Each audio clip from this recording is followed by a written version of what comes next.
Dimmi takit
What a graceful performance it was.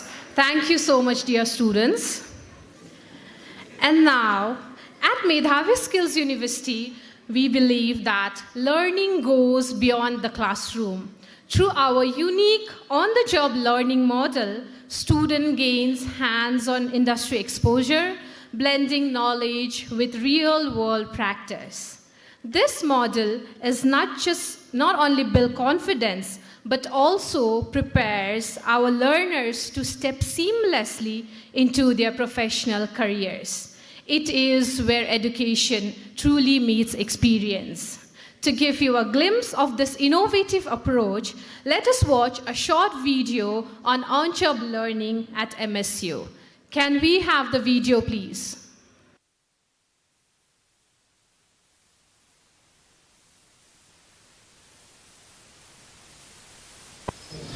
Imagine your learning goes beyond classrooms into hospitals, tech labs, or five-star hotels. At Medhavi Skills University, learning goes beyond books. Students learn by doing through structured on-job learning. Unlike short-term internships, OJL is integrated into the curriculum long-term and guided by industry mentors. Consider our BSc in Hospitality and Hotel Management students, for instance.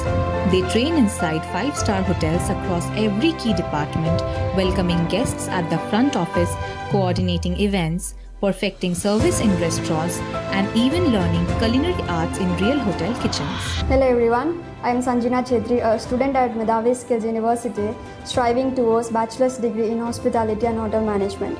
Today, I would like to share my experience on the job training. In the third semester, I seized an opportunity to undergo training at Hyatt Regency Kolkata, a five-star property. Working at a five-star property was a dream come true for me because I am passionate about baking. I was fortunate enough to work in the bakery section. Although my first day was really challenging and was totally different from what I had actually imagined. During the 8-month training period, I faced long hours saved, no weekends off. But I preserved myself and learned valuable skills like time management, handling busy situations, and teamwork. Our students from the School of Health Science and Technology learn inside diagnostic centers, mastering X-ray, CT, and MRI procedures under real-time supervision from medical experts. And as they work with industry experts, they build skills, gain confidence, and earn a monthly stipend. Here's how the on-job learning at MSU works, step by step. We are a UGC and NCVET recognized skills university with the largest industry network for on-job learning in India. Backed by the Medhavi Group's 13 years of experience, we have already skilled over 550,000 individuals across India. Our students work with renowned companies, earn while they learn, and graduate with hands-on experience, not just a degree. Behind every Medhavi student stands a powerful ecosystem of industry collaborators shaping not just education but futures. Our students are not waiting to graduate, they are already building careers with industry leaders. At Medhavi Skills University, your career starts from day one because here you get to choose the OJL way and your journey begins on the job.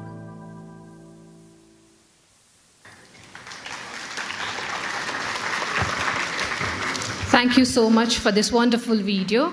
As we have seen in this video that how students have faced challenges in the very first day to building a confidence after leaving the OJL, it has truly shaped the future of our students. That is why we say where education meets experience. So now, ladies and gentlemen, it is now time to hear from a truly distinguished leader whose presence today adds immense value to PRARAMBH.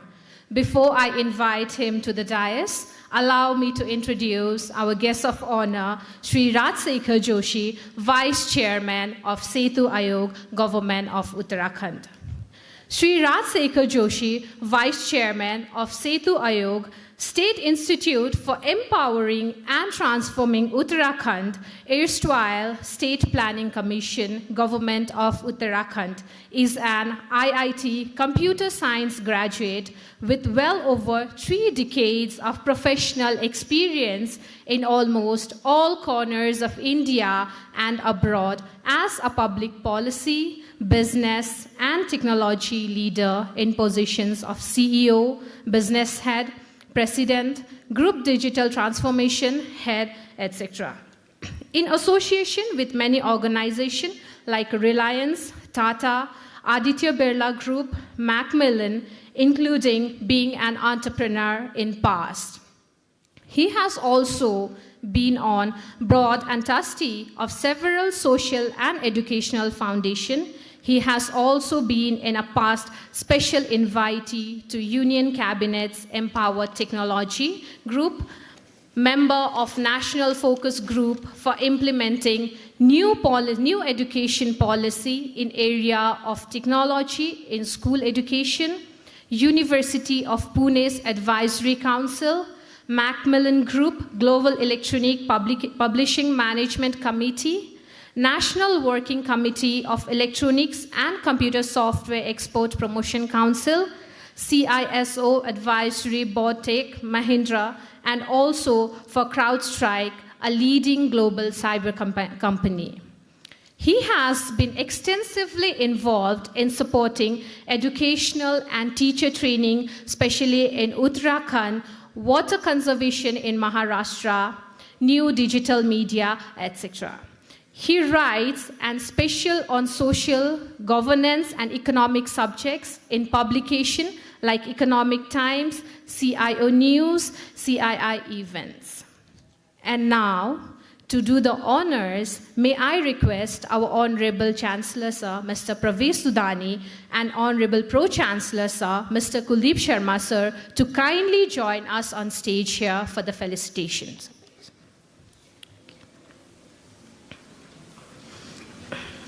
With great privilege, I invite our guest of honor, Shri Rajsekhar Joshi, Vice Chairman of Setu Ayog, to kindly join us.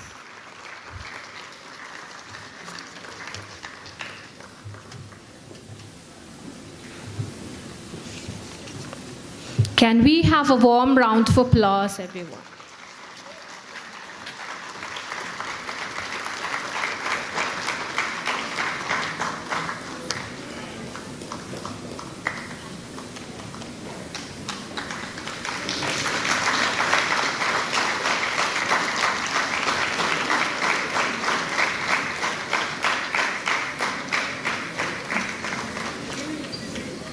Thank you so much, sir. Now, with great honor and privilege, I invite Shri Rajsekhar Joshi to the dais to address the gathering. Sir, please.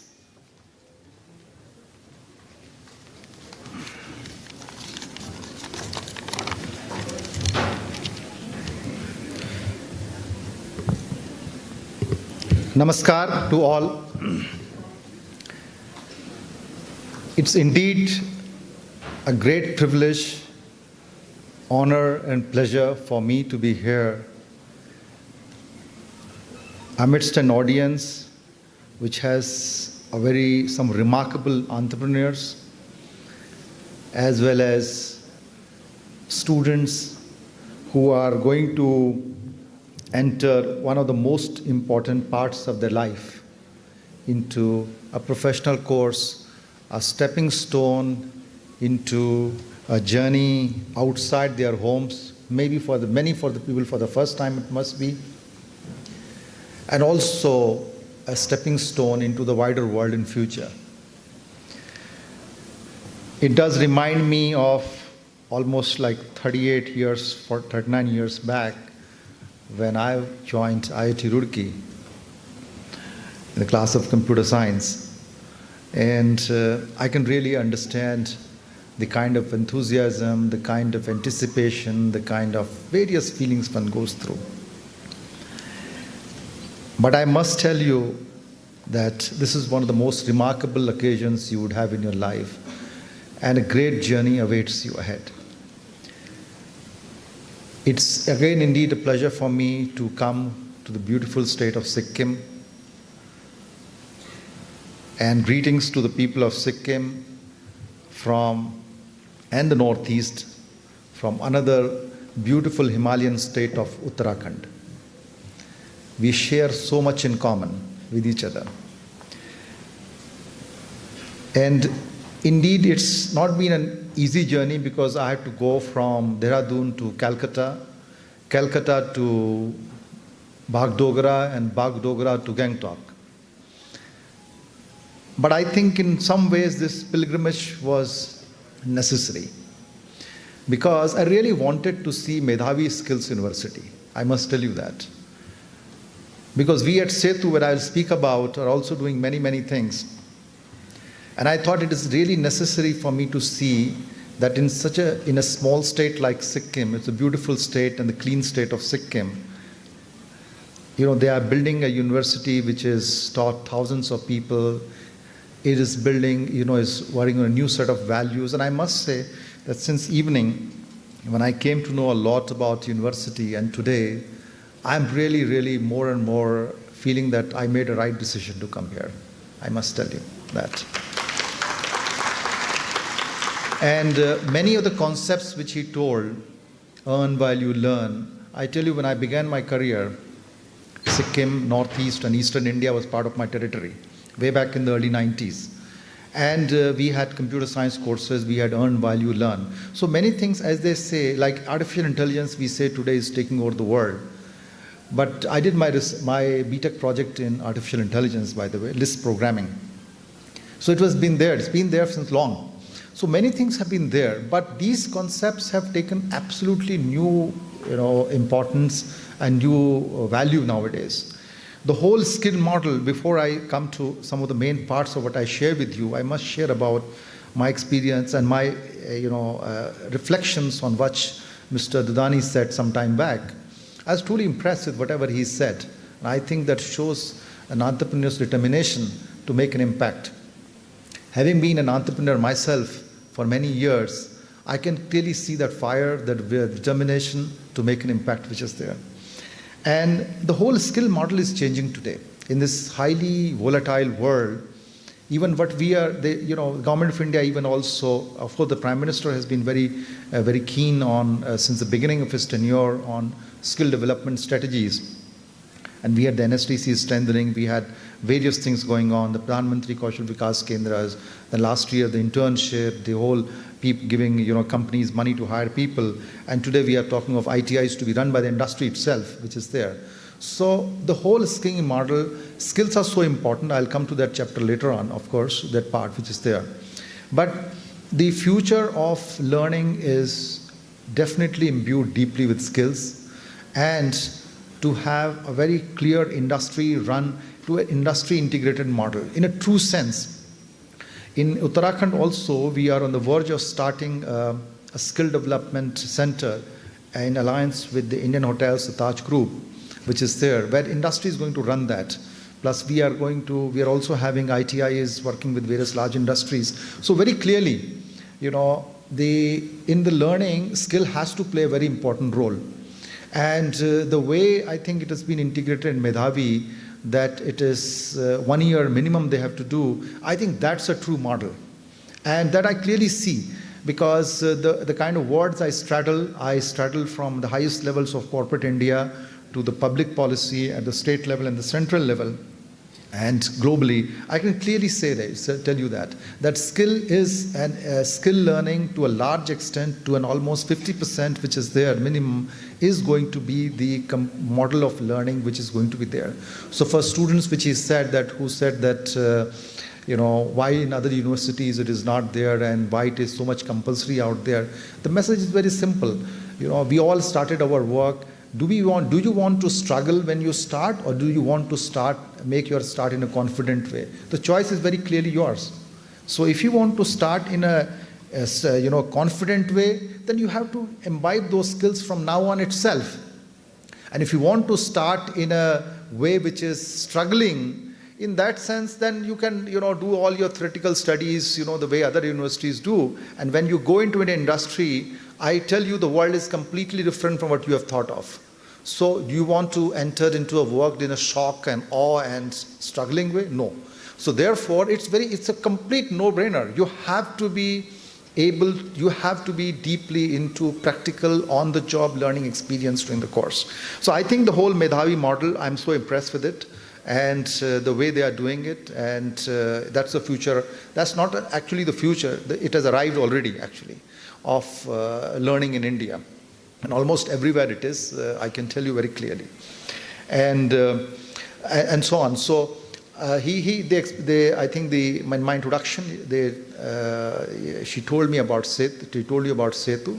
So SETU stands for State Institute for Empowering and Transforming Uttarakhand. It is a state planning board, and which is responsible for planning of giving inputs and also building action-oriented models in the area of policy building for the state, in the area of skilling, in the area of industry, in the area of agriculture, in the area of energy, water sources, multiple areas we straddle through. And it's indeed a great experience. It's indeed something which you're making truly an impact which is there. So as I move forward in my interaction with you, I think three things are very important which I wanted to share with you today. One is India's relentless march to progress. That is one. Second is the extreme volatility which we see today. And third is what is in it there for you, and what values and what message, what kind of focus and so on and so forth you should do at this time of your career, of your life. So India's relentless march is completely there. And though of course there have been many reasons, and there have been certain amount of, you can say, adverse news in the recent times which we see that, but we are the fastest growing large economy in the world today, with 6.5% growth rate and continuing to come. India's growth is sure. It will become the fifth largest. It's on the way to become the fourth and third and so on and so forth largest economy in the world. So you all are going to enter the world of professionalism at a time when India is poised for stronger growth in times to come. So there has been never a greater time and a better time in India, in the history of our nation, to be really entering an more active life as what you have. So we're very lucky in that sense, I must tell you now. And so that's one important, and that's been because of three very, very important things. These three important things are our spiritual strength as a country, the geopolitical situation, and various measures and policies which the government has taken in the last few years. And that is one of the great reasons why we have been so resilient. Even there has been, as they say, a 50% tariff on 50% of our exports to our biggest exporting partner in the recent times. India remains very resilient. And we did not go, like the Swiss Prime Minister had to go to Washington, and she did not get an audience from the president. The prime ministers or the presidents of the various countries of the world are making a beeline to go to Washington to plead their case. But India is very, very clear. In the light of these kind of adverse situations, our march will continue. We will not change our fundamental values. Our prime minister does not negotiate on telephone and in an adversarial situation. And India is a very large, strong, and a proud nation to be able to, and that shows a resilience. And actually, that's one of the messages for you very clearly today, that you have to be resilient in your career, in your life, because you will pass through these situations. And I'll talk about when I come to volatility. So India is relentlessly marching. These are small blips which we are seeing today. And as I said, the geopolitical situation is very much favorable to us today in many, many ways. The policies which have been laid down in the recent years, and the Prime Minister's clear, again, promise in the 15th August speech that India will go for bold reforms. And I was with the top officials of the Government of India in the Prime Minister's office recently. There is a clear determination at the highest levels of the leadership in India. I was at Niti Aayog also day before yesterday, and with the top leadership. It's very clear. This whole moment is making us go for far more bold policies which are there. So that's one thing which is there. So India's relentless march continues, and you had a very, very good time. And the third thing which I said, one of the strong reasons for it is our spiritual strength. And that is also, there also lies one of the very important messages for you, which I will share later on, is on the spiritual strength of this country. Because we have thousands of years of civilization. We are not somebody who has just been born. And many of the concepts, we have been a global leader always, which is there. In terms of education also, and there are some very clear examples. After 700 years when the first college in Oxford University was coming up in 1200 in Bailey College, at that time, India's finest universities, Nalanda, was burning after 700 years of glorious existence. So such is the kind of history we have, the whole linguistics, the kind of inventions, the kind of thing so our spiritual strength is clearly one of the biggest drivers for our country's progress, which is in times to come. So that is one part. So India's relentless march, and you are at the right place at this moment, which is there, entering the professional world. The second thing is extreme volatility. The world is changing at a breakneck speed. I must tell you that.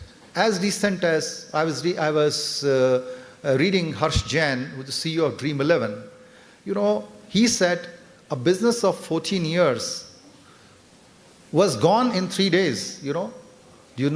On Tuesday, the Rajya Sabha passed the online gaming prohibition bill. The Lok Sabha passed it the next day. The president gave its assent on Friday, and it was a law on Saturday. So in 3 days, a business of 14 years was gone. It's 100% of profits and 95% of revenue. Think of it. It is as late as if fresh from the oven, actually. There are so many other examples I can tell you. But this is as fresh as that. So this is the kind of volatility we live today, which is there. This is the kind of change we are going through. Artificial intelligence, we all know, is completely reshaping the world.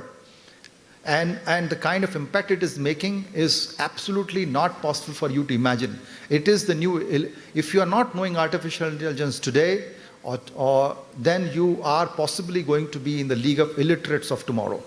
That is the kind of message I can share with you.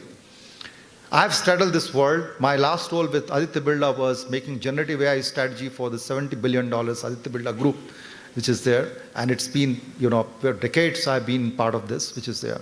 So extreme volatility will be there, and world is changing at far more rapid speed than what you can imagine, which is there. And especially for people who are, I have a base in Bombay, I have worked in Bangalore, I've worked globally, I still, spend a lot of time with and I am from my home state of Uttarakhand, where I spend 60% of my time, and rest of the time I'm globally or in other cities. I can clearly see the change. And for people who are in this audience, most of them who are from the states which are a little away from the fastest changing areas of India as a clear message, because the world is getting integrated. You have to be able to, and the change will come here sooner or later in a far bigger way. And it's already coming actually in many ways. So you have to be adaptable to change. You have to be, and the kind of volatility you will see is still, the whole industry models are completely changing. The kind of money which is putting in AI, this year itself, $350 billion of capex is going to be put into AI. $60 billion to $70 billion, and these are not small sums, which is there, is being put by Microsoft, Google, Facebook, Meta, and so on. So all of them are putting this much money. What is $350 billion? If you see that, that's the kind of money being put in AI in this year itself, 1 year in capex. So that is the kind of investment which is happening in artificial intelligence today. And it's going to reshape like anything. So I think the change is so much at that scale which is there. So first thing I was telling you is India's relentless march, and it continues. The second is the great change which is happening. And the third is that now, what is in it for you, actually? What are the kind of values you should imbibe today? And what is the kind of, attitude you should have towards what you're doing? So in this changing world, you may have a qualification, but that qualification may be a good starting point for you. And at the same time, it's no longer going to, in this world which is changing so fast, even today, and I tell you, me who is a computer science from IIT 35 years back, and being in top positions in various groups and so on and so forth, and went into public policy full time last year, it's a significant change. And I stay very curious today. I learn 2 hours every day. I'm not able to take rest till I do. It is very hard to keep up with the kind of change which is happening. So you have to really work hard. You have to be able to really be hungry and for learning still today. As I said, my own personal example, even at this level and age and whatever you call that, my desire and hunger for learning and curiosity has not got lightened a single bit, even what it was 35 years back. And I think that's the kind of value you will have to imbibe in yourselves. Change. There will be change. And I took this change. See, when I was joining public policy, everybody said, why do you need to do that right now? You can do it after retirement.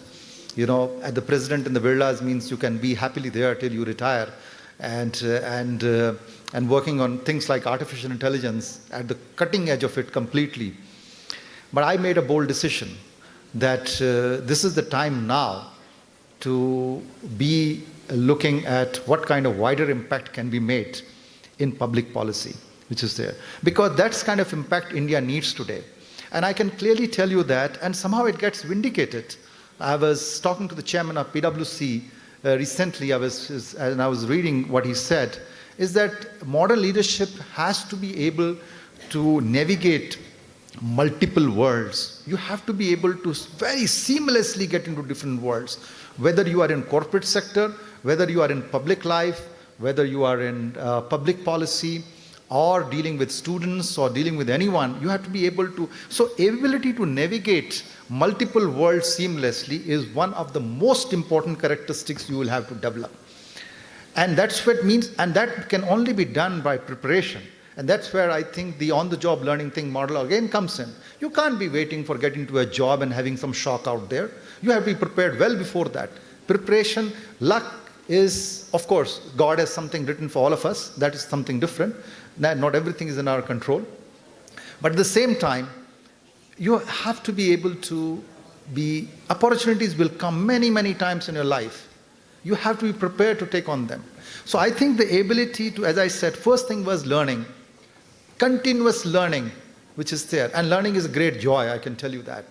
Coming from the family of academicians, maybe I can say more about it, but it's what I'm saying is not theory. What I'm not saying is what should happen. It is 35 years of my experience at the top of the corporate world, and now in the policy world at the highest levels. So I think I can clearly tell you that you have to learn every day, which is there. And that I do, and I think you can all do, which is there, students.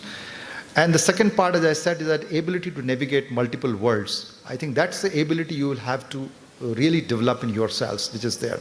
Because that's what he was also saying, that today, the whole, in last 1 year, the kind of public policy changes which has been brought by some of the global leaders have totally upended the world. You know, nobody thought that the Europeans will get a dressing down in Washington, or suddenly China will become, pariah, and the next day it will become. So that's kind of global change which is happening. And this is impacting companies like anything, organizations like anything, which is there. The tariff changes, everybody is reworking, and so on. And it's not just because of an individual, but because it is actually adding to what's already there. The mix was already there. The changes of technology, the changes in society, and so on and so forth are completely there. So I think, so it is not, I'm not really surprised at what is happening. Nothing surprises me actually now, because anything can happen. This is the kind of world you have to be prepared for it. So I think ability to navigate multiple worlds is going to be a great quality for the leaders and you as you step in, which is there. And you have to be able to, when you learn, you have to be able to go across disciplines. And I think that's a very important quality which is there. Tomorrow's leadership is not about being skilled in one particular area. You have to be able to have an understanding of multiple worlds and see the intersections, as they say, medical and technology, which is there, or skill development and technology, or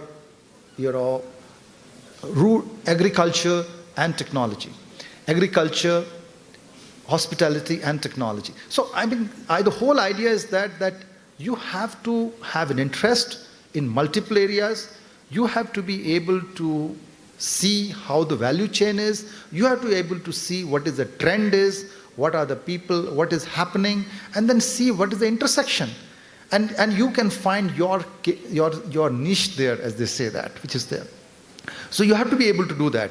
I think that's a very important part of, and for example, as I said, my role, I find so interesting, actually, though it's very different in many ways. Last year, till I was, a year back or so, I was looking, for example, for digital transformation in Aditya Builders' global aluminum operations. It's one of the largest aluminum operations in the world. Novelis and Hindalco is a $22 billion company with plants across the world. So I was talking about that, and I was going deep into it, what the plants are doing, and so on and so forth.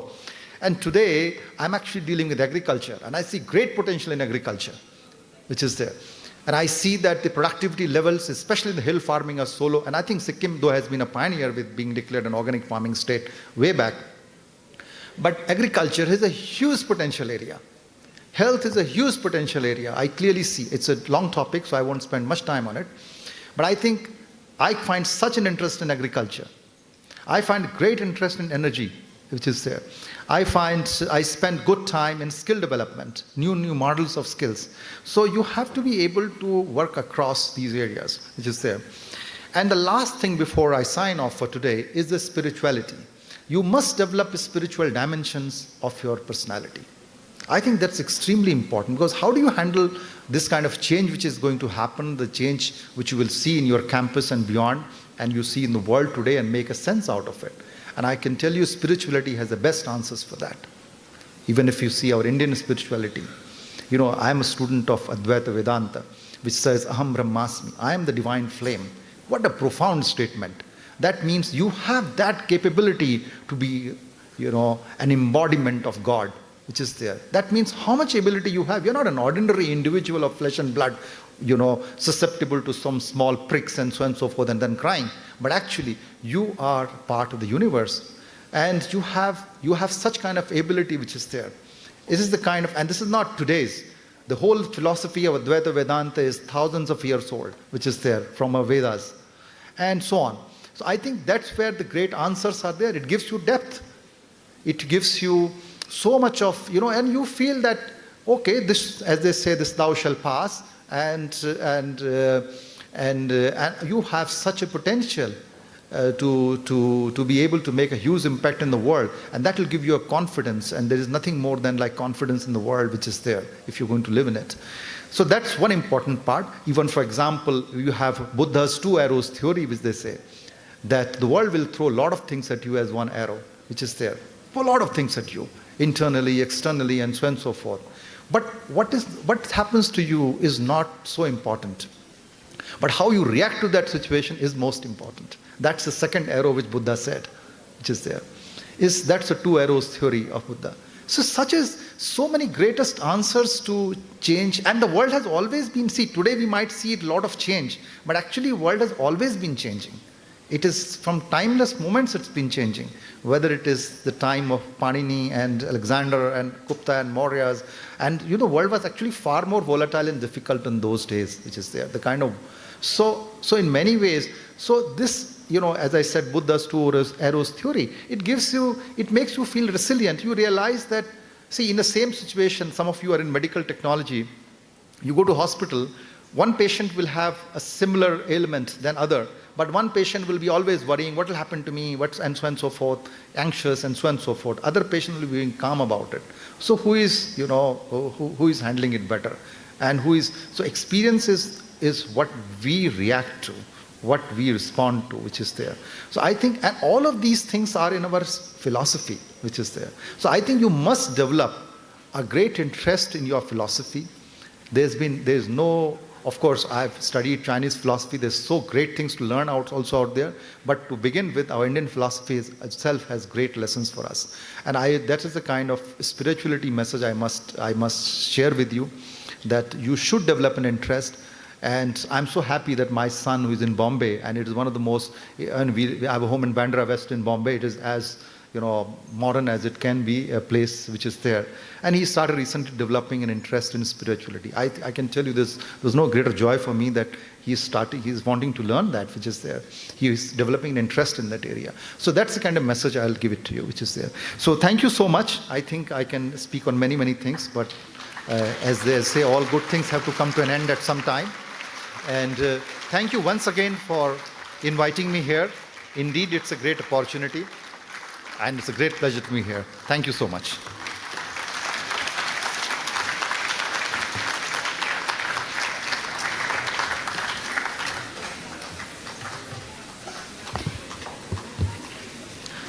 Thank you so much, sir. Your words have truly enlightened us, as well as it has given our students a deeper sense of direction, motivation, and purpose. And we are very grateful for your presence today and for sharing such valuable insight that will remain with us for a long time to come. Moving ahead, ladies and gentlemen, Medhavi Skills University provides a modern and student-friendly environment that supports learning and growth. To give you a glimpse of our campus and the facilities, let us have a glimpse on infrastructure of Medhavi Skills University. Can we have the video, please?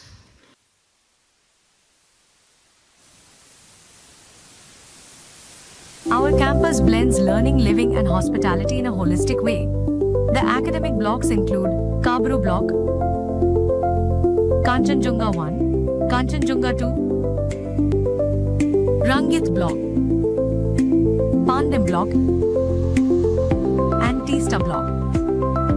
Each is equipped with modern classrooms, labs, and seminar spaces, creating a vibrant environment for knowledge and innovation. Residential life is centered in the boys' hostel and the girls' hostel. Safe, comfortable, and community-driven spaces that truly become a home away from home. Adding to this experience is our sports arena, a dynamic space where students can play, unwind, and engage in a variety of indoor and outdoor games, promoting fitness and teamwork alongside academics. For visitors and dignitaries, the campus offers guest houses 1, 2, 3, 4, and 5, each providing warm hospitality and well-furnished facilities in a serene setting. Together, our academic blocks, hostels, and guest houses showcase the spirit of the campus, a balanced space for learning, living, and growth.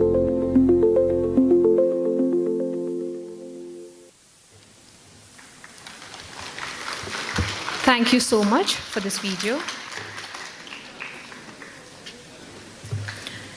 And now it is time to celebrate a culture through the rhythm and tradition. Up next, we bring to you a colorful and energetic performance of Nepali folk dance by our very own talented students.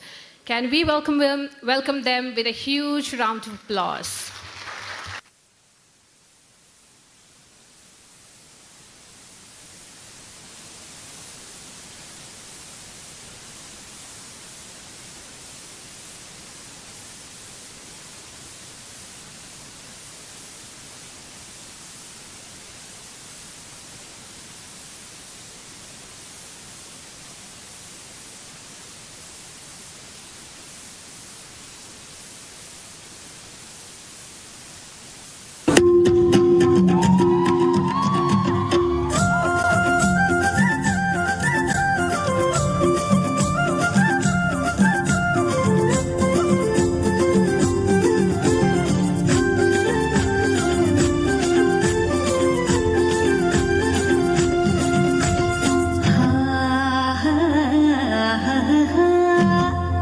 हिजो राति तिमीलाई देखे सपनीमा हे हिजो राति तिमीलाई देखे सपनीमा कस्तो संजोग भेट भयो आजै विपनीमा धरुधरमा घाटेको छैन मैले तिम्रै कसम खाए भेट्ने भने नौडाँडा काटेर मागे सुन मायालु भेट्ने भने नौडाँडा काटेर मागे सुन मायालु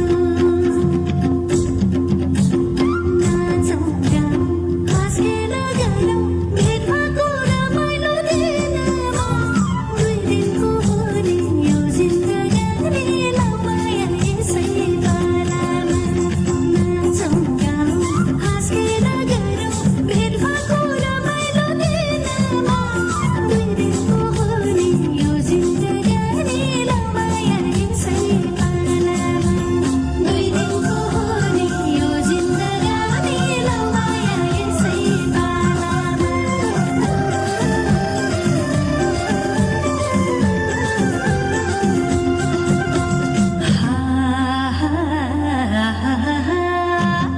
पश्चिमेली देखे मैले पूर्वेली नि देखे हे पश्चिमेली देखे मैले पूर्वेली नि देखे मनले खाको ज्यान पनि भएको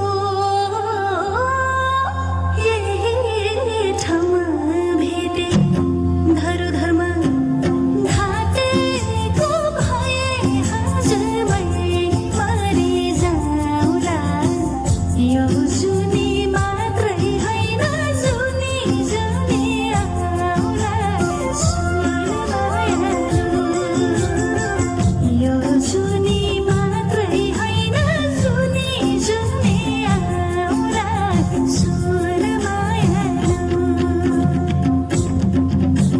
ख्याल ख्यालैमा बस्यो है माया यो मेरो कलेज छेउमा झन् टाढा जान्छु झन् माया लाग्छ बसौँ है माया छेउमा ख्याल ख्यालैमा बस्यो है माया यो मेरो कलेज छेउमा झन् टाढा जान्छु झन् माया लाग्छ बसौँ है माया छेउमा झन् टाढा जान्छु झन् माया लाग्छ बसौँ है माया छेउमा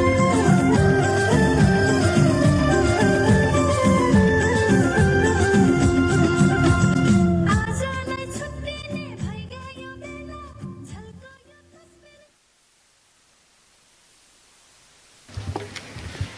Thank you so much for such a beautiful performance. Ladies and gentlemen, it is now time to extend our heartfelt gratitude and honor to our esteemed guests who have joined us for PRARAMBH 2025.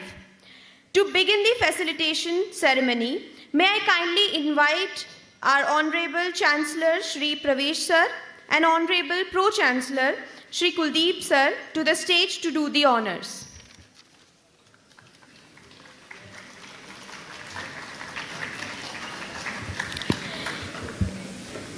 May I first invite Shri Lav Bharadwaj, Domain Lead, Economy and Employment, Setu Ayog, Government of Uttarakhand, our distinguished guest, to kindly join us on stage and grace this moment. A big round of applause.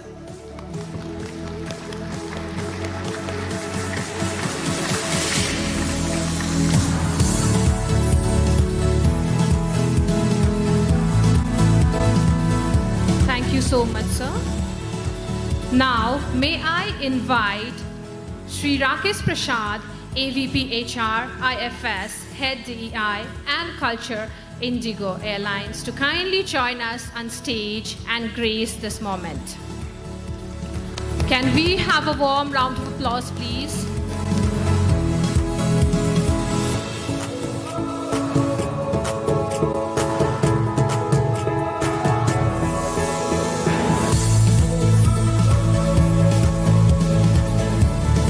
Thank you so much, sir.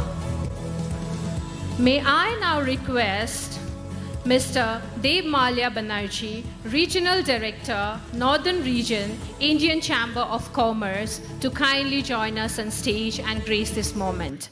Can we have a warm round of applause, please?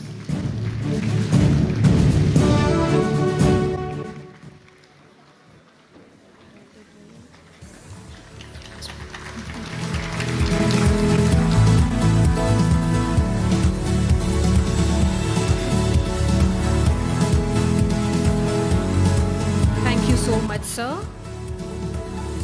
May I now request Mr. Pankaj Mathu, Senior General Manager, Felix Welfare Foundation and Felix Hospital, to kindly join us on stage and grace this moment.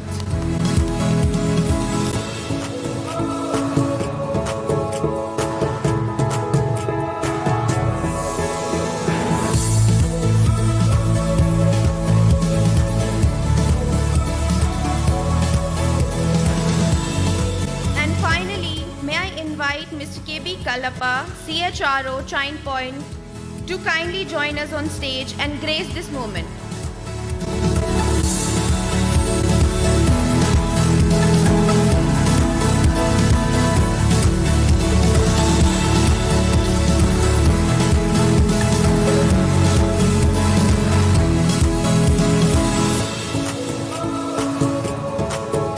Thank you so much, everyone.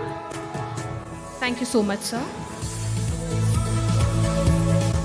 Ladies and gentlemen, please join me once again in extending our warmest gratitude to all our esteemed guests for gracing this occasion with their presence.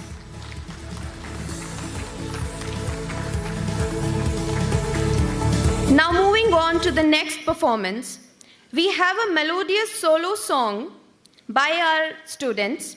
Please give your warm applause to keep his spirits high, and may I request to keep up the energy as we are beginning this all things together.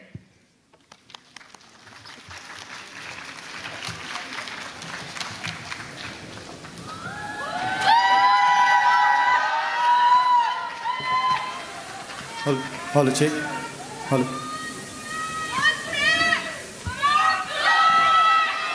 Hello, check.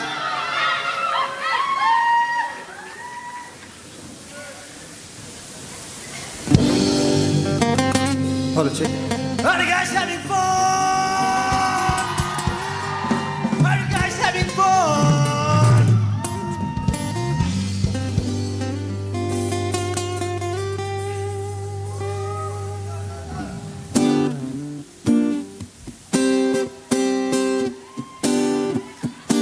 Hey, I'll tell my name wrong. Timno therai choti moile bacho here therai me right now. No, Kepo Kasobo Chandramukhi like king. Work is on Mazalima. Mama Zalima. Nara.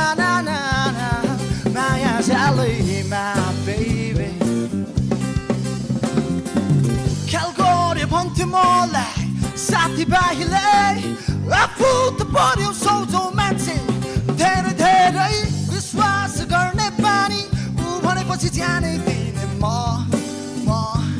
Gauti मान्छे यो सहरमा यो सहरमा यो सहरमा baby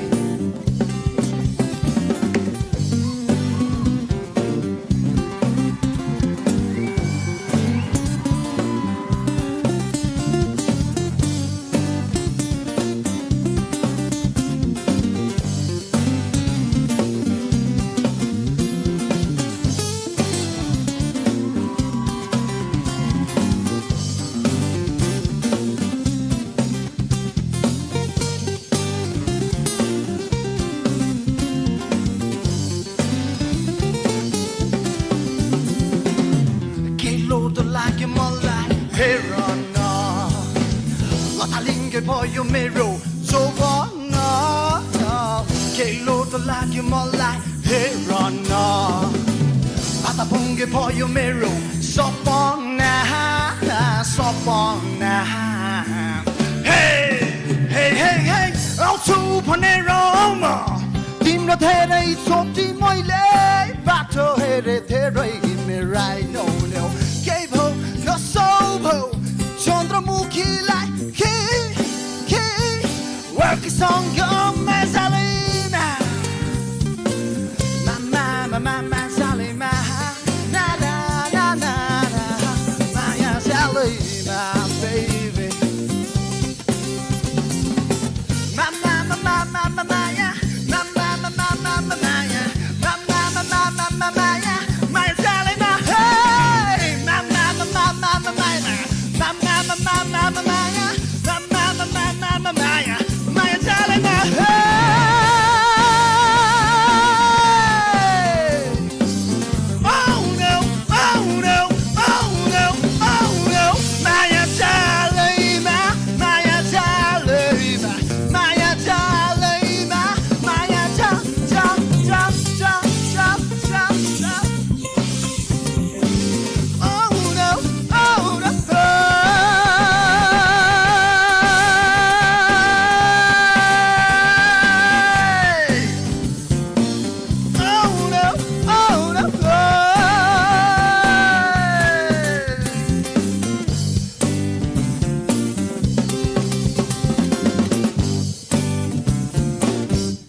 Oh my God, what an electrifying performance. He really did a fire on the stage. A round of applause again for Surain. Now moving forward, at MSU, learning goes hand in hand with creativity, teamwork, and personal growth. Our vibrant student clubs provide the perfect platform for talent, leadership, and passion to flourish. To give you a glimpse, let's watch a short video on the clubs at MSU. Can we have the video, please?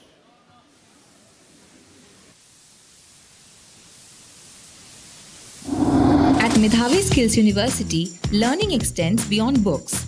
It's about discovering passions, building skills, and growing together.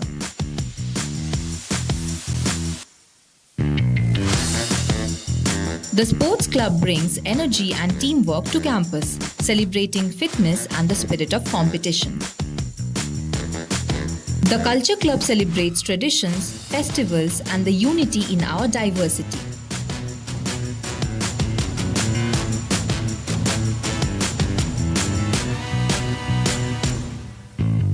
The nature club inspires us to protect the environment and live sustainably. From rock climbing to camping, the Adventure Club is all about thrill and resilience. The Media Club empowers storytelling through creativity, film, and digital expression. The Literary Club gives space to words, imagination, and creative expression. The Art Club lets creativity flow onto canvas and celebrates artistic talent. The Craft Club combines skills, tradition, and innovation through handmade art. NSS empowers students to give back to society through service and social initiatives. At Medhavi Skills University, clubs and societies are where skills meet passion, making every student's journey vibrant, creative, and unforgettable.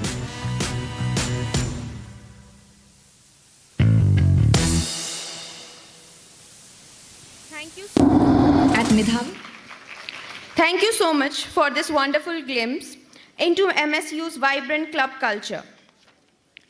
Ladies and gentlemen, it is my privilege to introduce our next speaker, Mr. Debmalya Banerjee, Regional Director, Northern Region, Indian Chamber of Commerce. Before inviting him to the dais, allow me to share a brief introduction.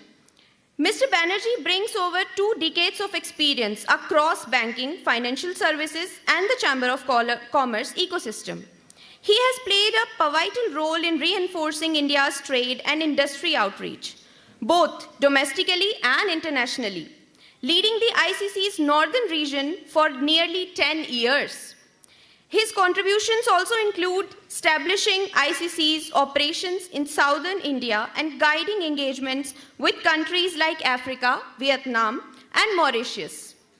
Allow me also to highlight the Indian Chamber of Commerce, the premier business and industry body in eastern and northeastern India, established in 1925 and headquartered in Kolkata.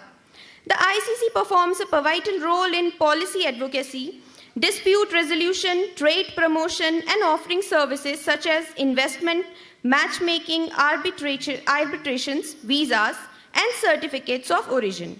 It brings together businesses across sectors, promoting economic growth and international collaboration.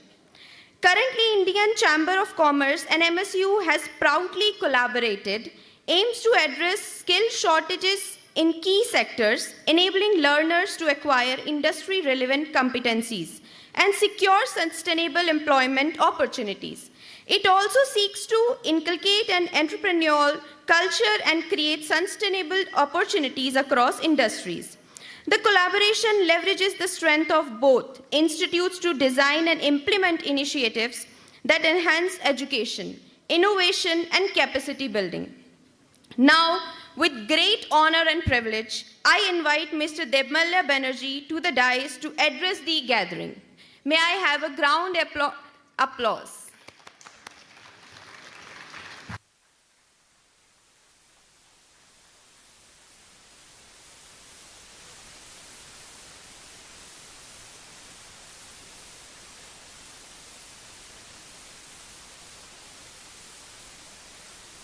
Good afternoon. Good afternoon, my dear students. When you are standing in front of so many students and their parents, there can't be any formal speech. Then it will look like a monologue, that I am saying something, I am here to give a sermon, nothing on those lines. So it will be some general talk, general points from my side. But before I start even on that note, I would like to compliment this boy who just sang this song with blues music.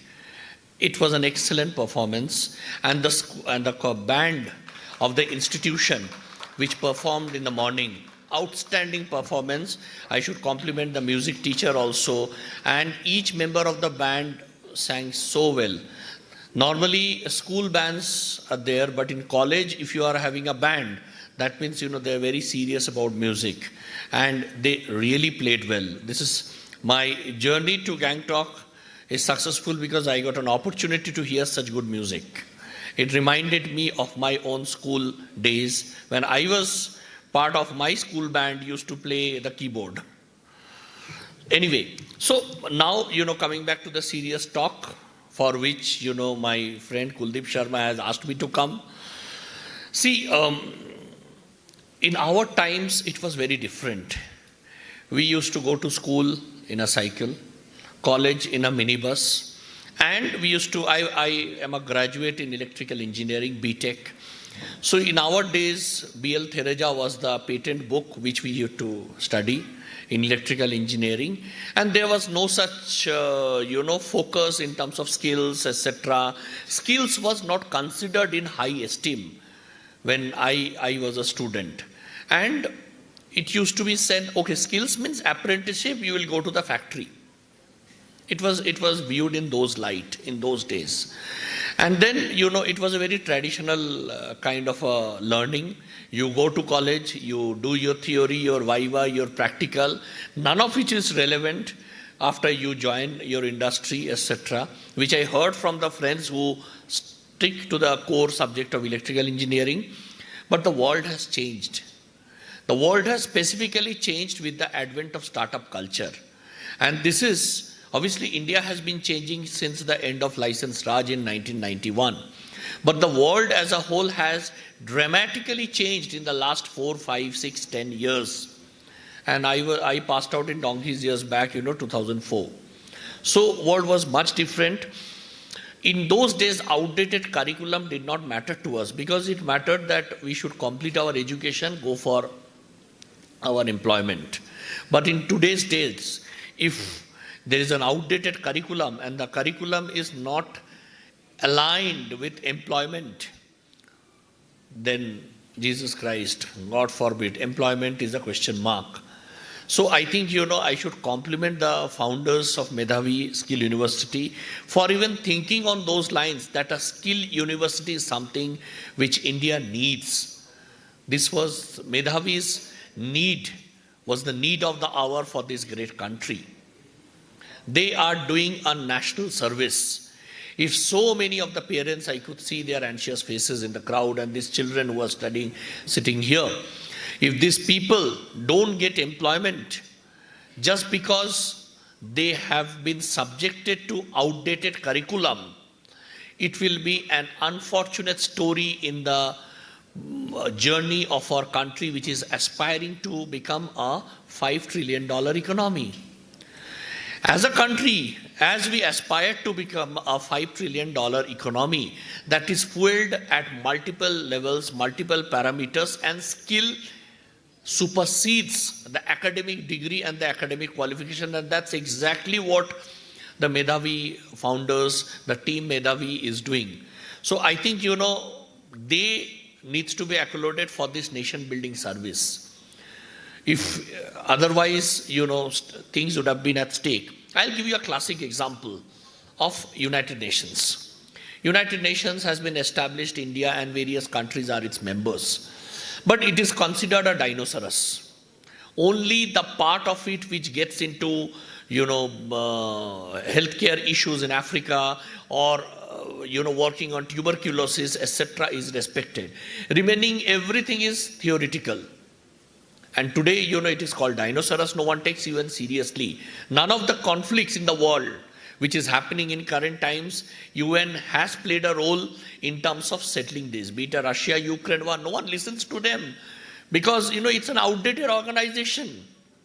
So our universities will also become like that if they don't follow the footsteps what Medhavi is doing. You are being linked with the job and $5 trillion economy, impossible to achieve if you are not skilled, equipped, and to handle various parameters of consumption economy.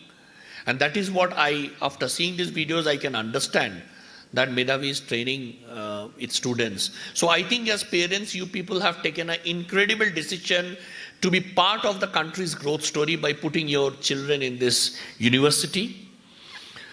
I have a suggestion for the founders. See, like, I am above 40, half of my life is over and I am looking forward to few more, 10, 12, 15 years and then retirement. So, people like us, I just got a call from the CEO of Lemon Tree Hotels where I went out and he said that, Abhi bhi ho, Indian Chamber ke saath. I said, Haji ho, kyunki I am unemployable. No one will take me. I have the same set of skills. I still, sign the files, same way to do things. I will press a bell. The peon will come to my room. That's outdated. I still say that print out leke aao. But that is possible at my age, because I have already spent 20 years of my life. But for young generation, that is not possible because the world has changed. Artificial intelligence is something I am hearing. I don't know anything about artificial intelligence. They are superseding and taking over the world. You know, my friend Rakesh ji is sitting here and he was saying yesterday, he's from Indigo, how artificial intelligence is taking over the functioning of aircraft. Pilots have no role these days. So, you know, at our times, it is different. So I was telling the CEO of Lemon Tree, I'm unemployable, no one will take me. So I'm still working at ICC.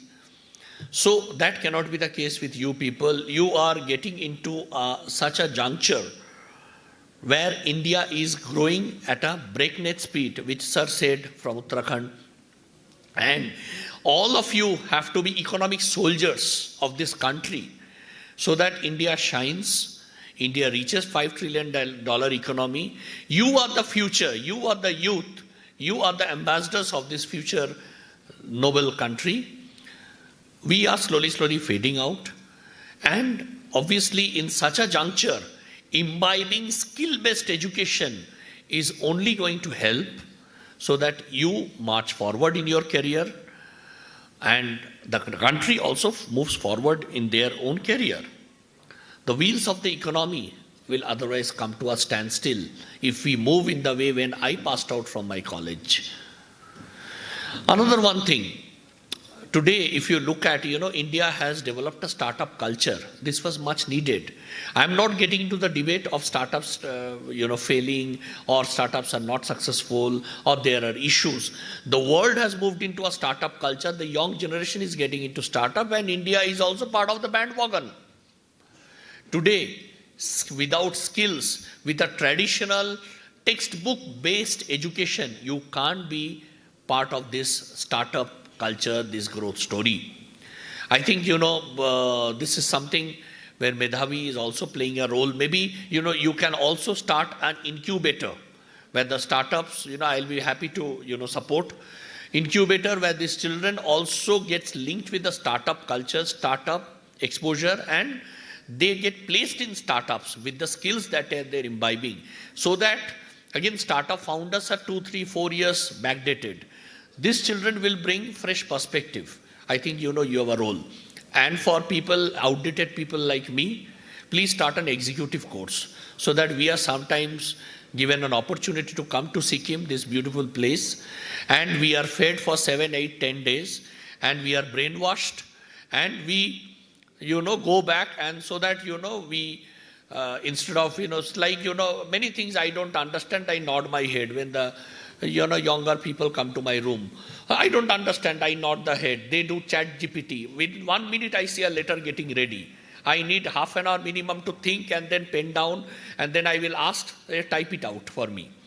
So, I think, if people like us also get an opportunity for some kind of exposure, executive program, it will help us to come out of this midlife crisis kind of a situation, and we can be better managers.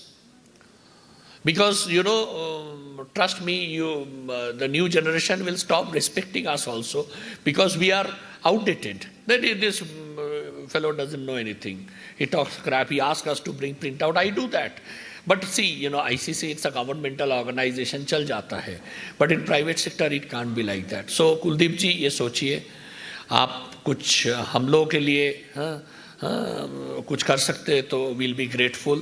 And the bonus is, coming to this beautiful land of Sikkim, seeing the hills, the Tista river on the way, that will be a bonus. And shaping up so that we also, follow this younger generation as mini economic soldiers and stay relevant in our journey to make India a prosperous nation. So thank you so much. Keep continuing the good work which you are doing. It's a national service. I repeat, Medhavi is doing a national service. Desh ka bhala ho raha hai inke baare mein. So thank you so much. Thanks for giving me a patient hearing. Jai Hind, Vande Mataram.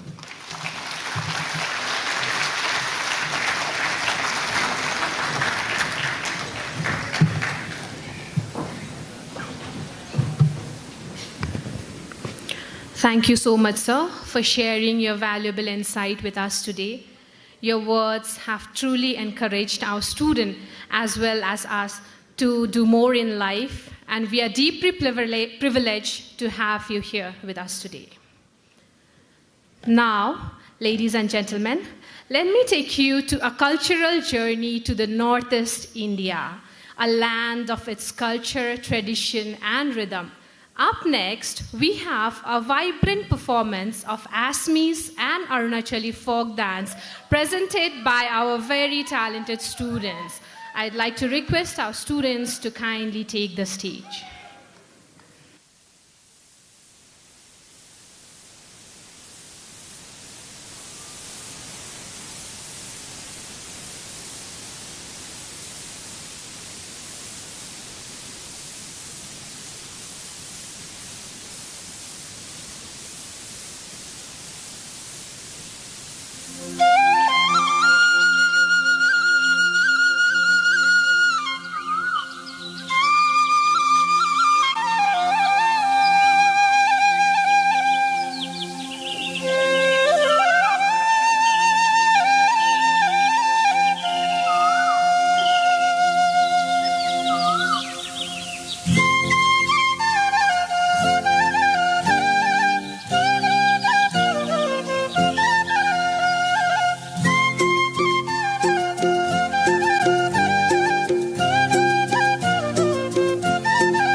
Campo, campo, calling, calling, daddy takam kera solo. Miri, miri, miri, miri, miri,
Thank you so much, dear students. It was a wonderful performance.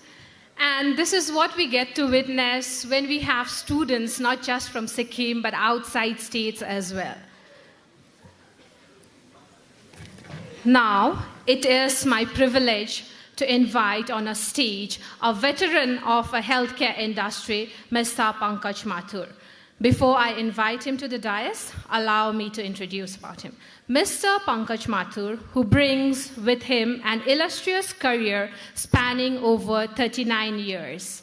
His professional journey began with sales and marketing of healthcare devices with Kodak and Boston Scientific, followed by leadership position in Max and Fortis Hospital in administration, and later on in the non-for-profit sector with Piramal Swasthya and the Felix Welfare Foundation.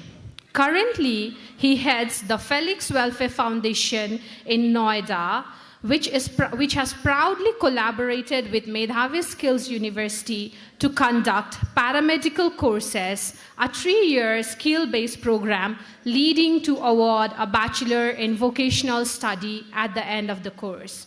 With a clear vision to expand this collaboration into several more domains of hospital management, he intends to make a lasting impact on the lives of our students enrolled in this course. With such an inspiring journey and vision, may I request Mr. Pankaj Mathur to kindly address the gathering. Sir, please.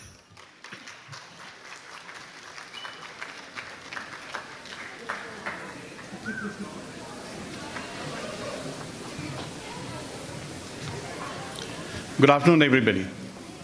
First of all, a sincere thanks to the founder here for inviting me to this great occasion. Now, all the students here must know I've come here to give some message in very simple language. All the students present here must know the difference between knowledge and skill. You have actually joined a skill-based course. So whether it is in healthcare or whether in hospitality, it is a skill-based course that you have joined. Now, what is the difference between knowledge and skill? I'm not giving any bookish definitions. I'm giving you definitions and my understanding based on the last 4 decades of work. I'll give you a very simple example. So knowledge is all that theory, all the book knowledge, and all that you will see in your 3 or 4 years of study here. And what is skill? Skill is when you display that knowledge with impact. A very simple example is the example of this student, I think Suren, who came and sung here. He must be having the knowledge of, he definitely would have a sense of rhythm. He might have also, attended some classical course or something like that. And what was the skill? The ability to sing in such a way that it completely electrified the atmosphere. So that is skill. And that is what is in demand. And whether you're becoming nurses, whether you're becoming paramedical, whether you're becoming, people from the hospital, hotel sector, in the service sector, you will have to display the skill component of your knowledge. So knowledge is all that we have in our head. But skill is what you take out at that point of time to make an impact. So when you make an impact, that is an example of skill. And that is exactly what you have to finally do in your life. That's one concept that I want all the students to understand. The second concept that I want to discuss with you guys is, what is quality? In the hospital sector, and also in the hotel sector, in the service industry, there's a concept of quality assurance. It is different from quality control, but I'll not go into the discussion of quality control and quality assurance. In the service sector, you'll come across this terminology of quality assurance. Now, what is quality assurance? Quality assurance, again, not taken from any Oxford dictionary, but based purely on my experience. Quality assurance is in the middle of the night, at 2 o'clock in the night, 3 o'clock in the morning, when you're all alone in the hospital and you're doing your work diligently with no supervision, nobody watching you, that is an example of quality work. So when there's nobody watching you, you have no supervision, there's nobody to correct you, but you're doing your work correctly and you're utilizing your time, that is the best example of quality. And keep this in mind, because there will be situations when the entire pathology department is dependent on you for the results in the morning.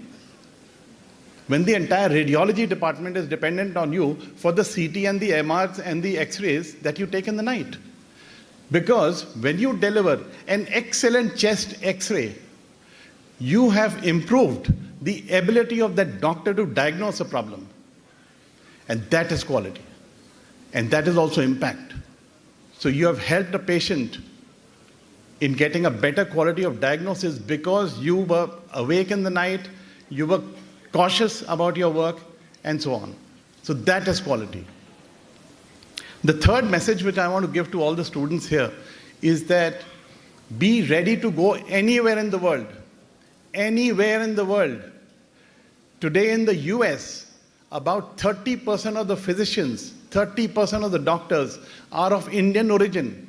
So they might be Americans by passport and by nationality, but they are of Indian origin.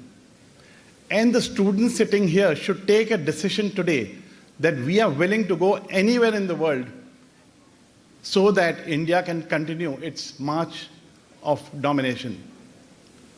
So this is a very important message which I want to give to everybody. Last, I work for Felix Hospitals in Noida, which is in NCR.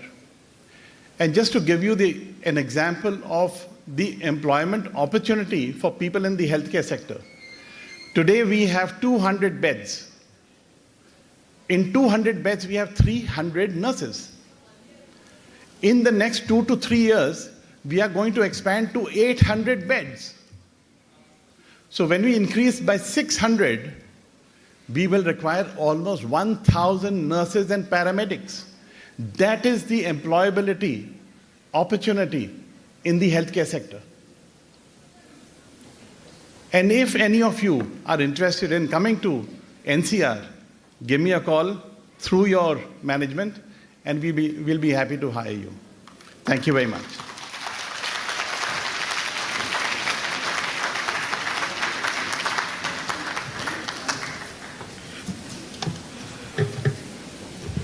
Thank you so much, sir. Thank you for the wonderful message that you have shared with the students about the importance on skills, how they should work on their skills, and the importance behind it. We are very grateful for your presence today. Now, as we move to a very proud moment for all of us at Medhavi Skills University about the World Skills Competition. To brief us about World Skills Competition, may I invite our Associate Dean, Mr. Bharat Bhushan, sir, to share a few words with us. Sir, please.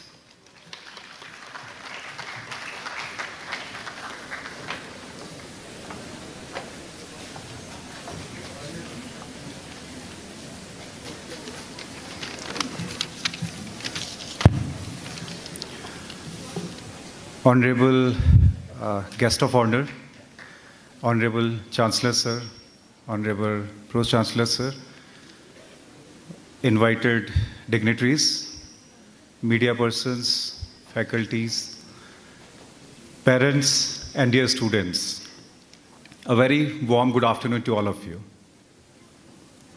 It is with immense pride that I stand before you today to speak about Medhavi Skills University, preparation for participation in World Skills.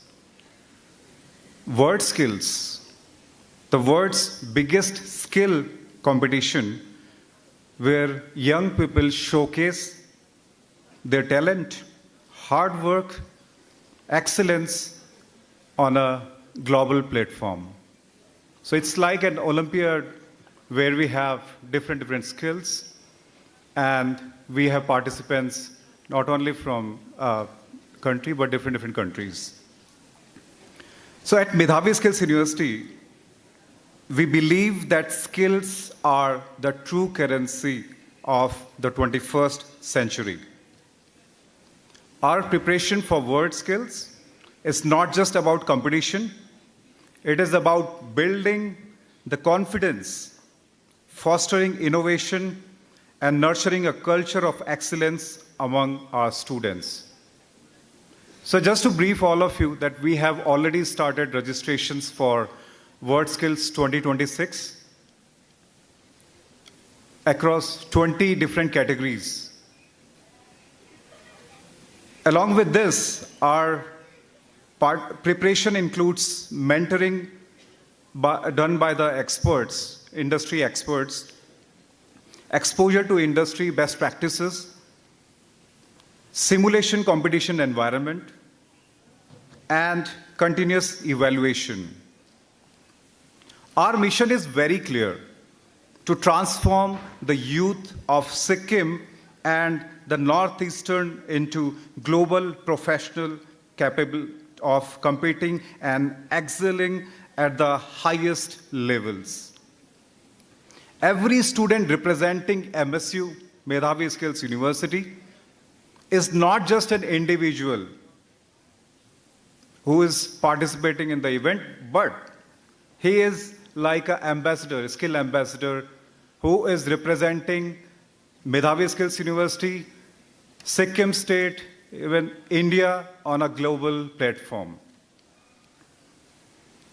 I take this opportunity to extend my heartfelt gratitude to our Chancellor Sir, our Pro-Chancellor Sir, for their continuous support and guidance, because of which all these things have been possible. I would also like to take this opportunity to inform all of you, and it's a pride moment for all of us, that our student, Radhika Chetri, she is going to represent India in World Skills Asia, which is going to happen in Chinese Taipei in November.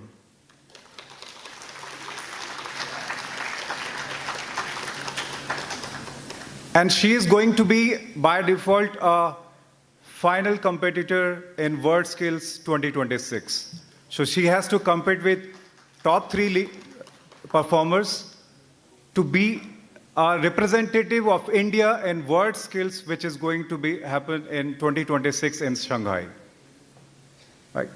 So as we prepare to showcase our skills on world stage, let us carry forward the spirit of skilled India, strong India, and prove that Medhavi Skills University from the hills of Sikkim can make a mark on the global map. With this, I would like to congratulate all the new joinees for their new journey which is going to start. Also would like to inform you that your registrations for India Skills Competition are going to happen during your orientation week itself. Thank you so much. Have a great afternoon night. Thank you.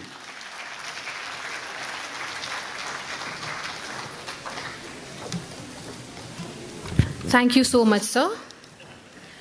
It is indeed a matter of pride that one of our very own students, as Bharat sir has already informed, Ms. Radhika Chetri, who will be representing India at the World Skills Asia competition, which is to be held in this November.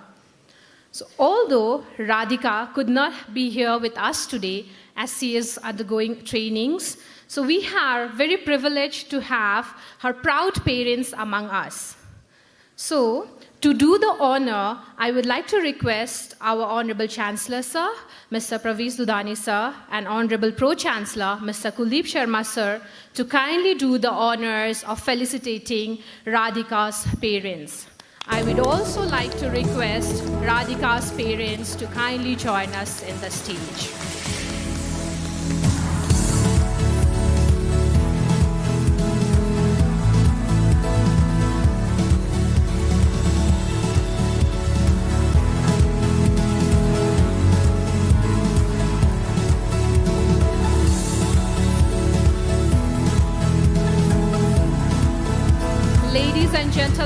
please join me in congratulating them with a big round of applause.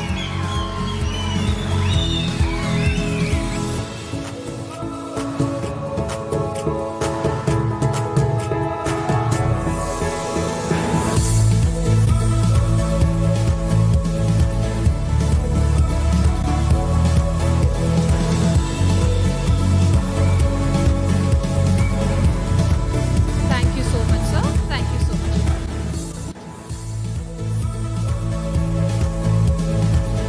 Ladies and gentlemen, it is now my honor to introduce and invite a dynamic leader, Mr. Kalappa KB, Chief People Officer at Mountain Trail Foods, Chai Point, with a career spanning hospitality, healthcare, and now retail.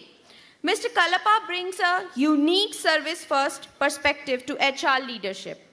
He began his professional journey in the hotel industry, contributing to marquee brands such as Intercontinental, Hilton, Oberoi, and Taj before transitioning into healthcare and Columbia Asia Hospitals, and later with a leading listed healthcare group, where he also incubated innovative retail formats like lab and pharmacies. Chai Point is one of India's leading organized tea and beverage chains, founded in 2010 with a vision of making high-quality chai accessible to modern consumers in both urban as well as corporate settings. The company operates through a mix of retail stores, delivery services, and tech-driven dispensers. Chai Point has partnered with Medhavi Skills University to launch a Bachelor's in Vocational Studies BVOC program in quick service restaurants. As part of this pan-India initiative, all Chai Point locations will offer UGC and AICTE recognized educational opportunities to frontline team members. The program is open to employees who have completed their 10th or 12th standards with no age restrictions, enabling them to pursue one-year certificate courses, a 2-year diploma in vocation, or a 3-year Bachelor of Vocation degree. May I now request Mr. KB Kalappa to kindly address the gathering.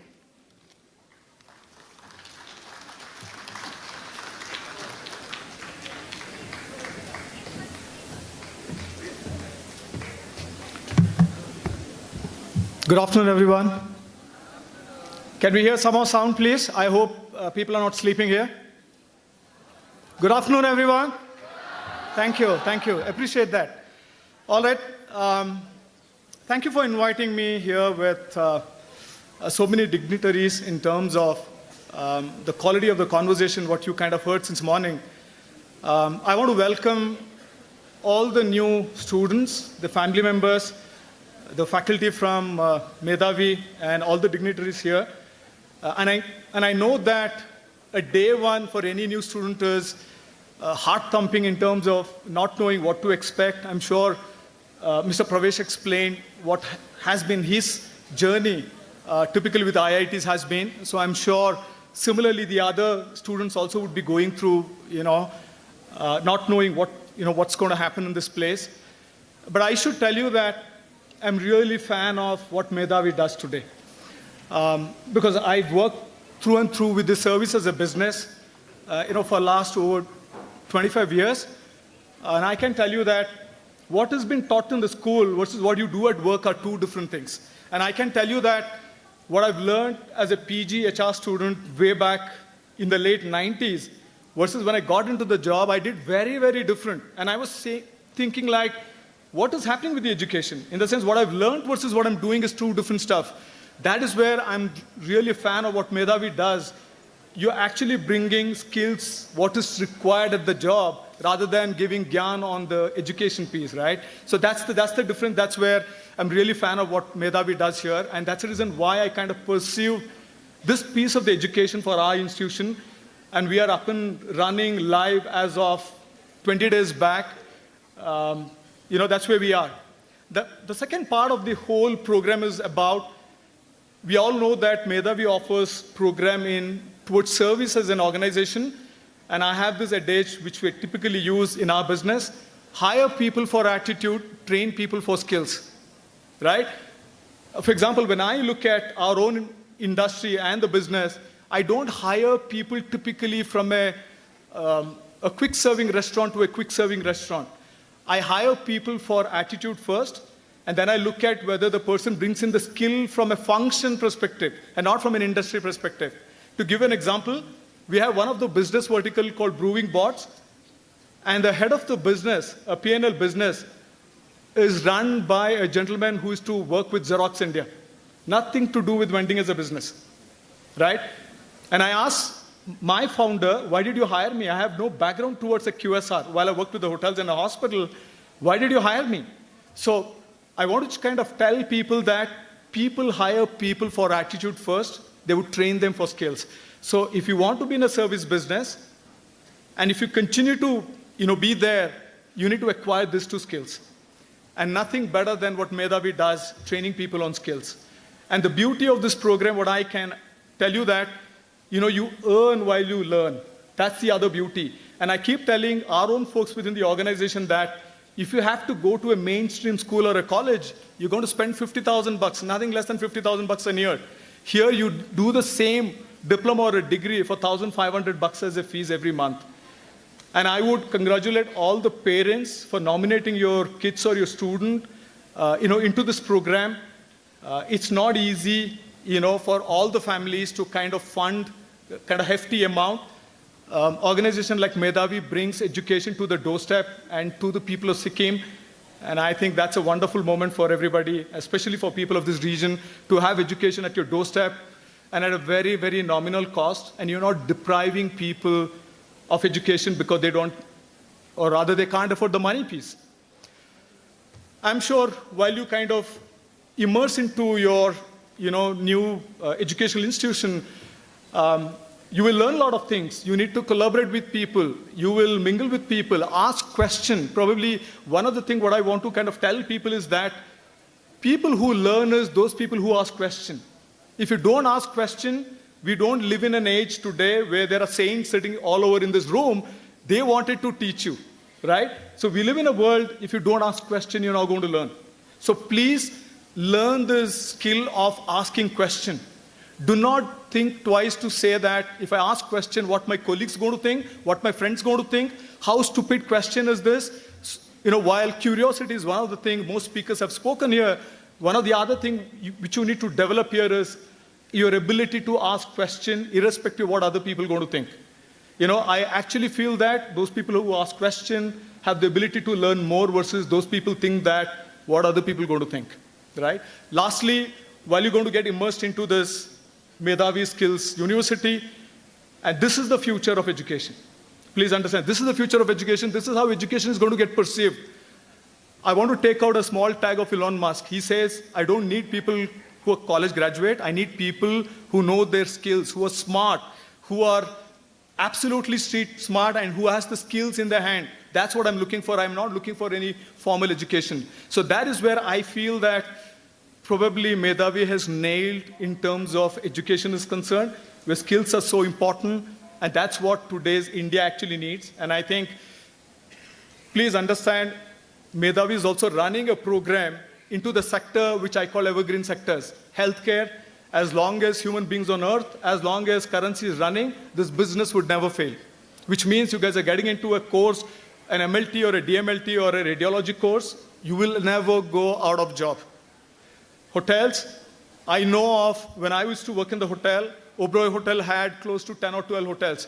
Oberoi has 50 hotels. Marriott is planning to open 500 hotels in India, which means there is dearth for people who knows their skill, right? So that is where an institution like Medhavi can actually skill you, upgrade you, and educate you.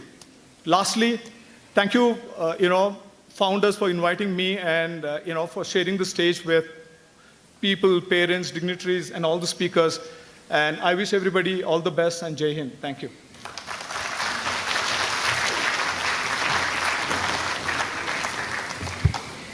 Thank you so much, sir, for gracing the event with your positive words. I'm very much sure our students will definitely follow your advice to keep asking questions and be confident at every level of life.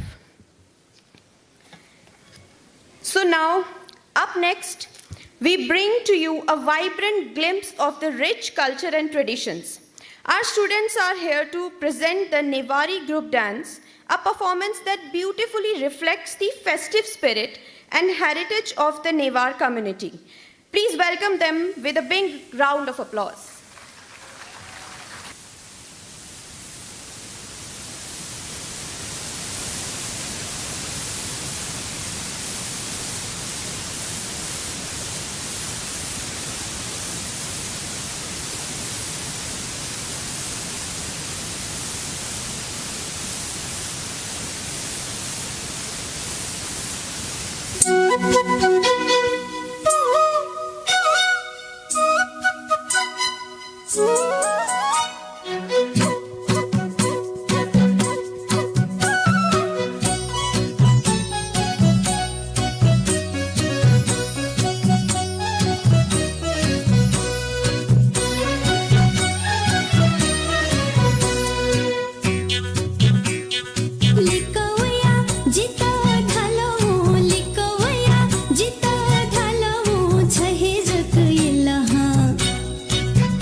Apologies for the inconvenience.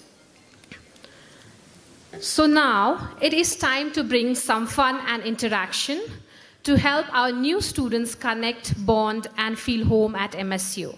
We have some exciting ice-breaking activities. So I would like to invite Sudan sir and Pravesh sir to kindly take over and lead us through this session. Sir, please.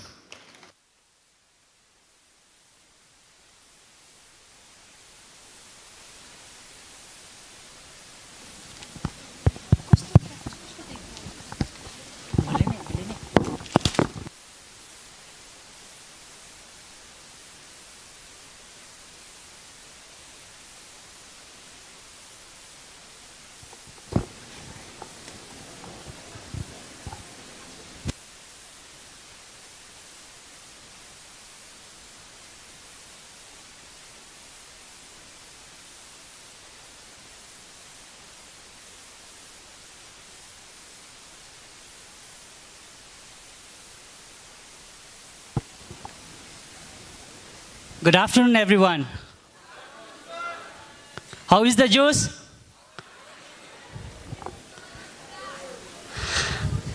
How is the juice? Okay. So, a simple questions to everyone. What's your name? What's your name? मुझे आपका नाम ना सुनाई देता है ना दिखाई देता है. Only one name from now. You all are Medhavian. So what's your name? Okay. A beautiful line that I've improvised it. Where there is a will, there is a... I have improvised the line. Where there is a skill, there is a way. And if there is not a way, then there is a highway. Okay. So, there will be sessions that we'll be conducting with my fellow colleague. So, he'll be joining with me as well. So, till then, please be engaged with us. So, one more beautiful lines that is in Hindi that I would like to, for my dear students. Khudi? Okay. So, the chief guest is here. I'll be again continuing with you all. Thank you.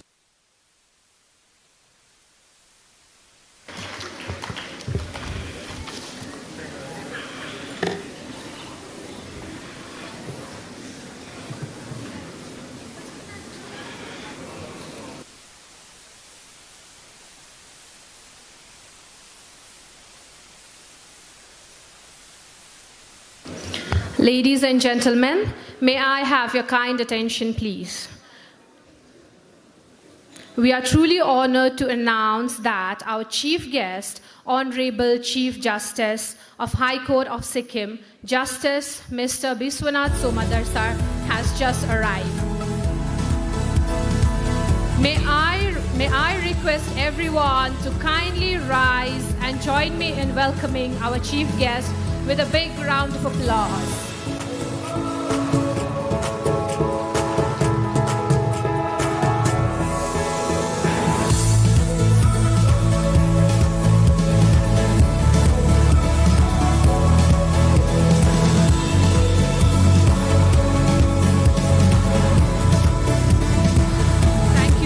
Everyone, we extend a very warm and respectful welcome to you, sir.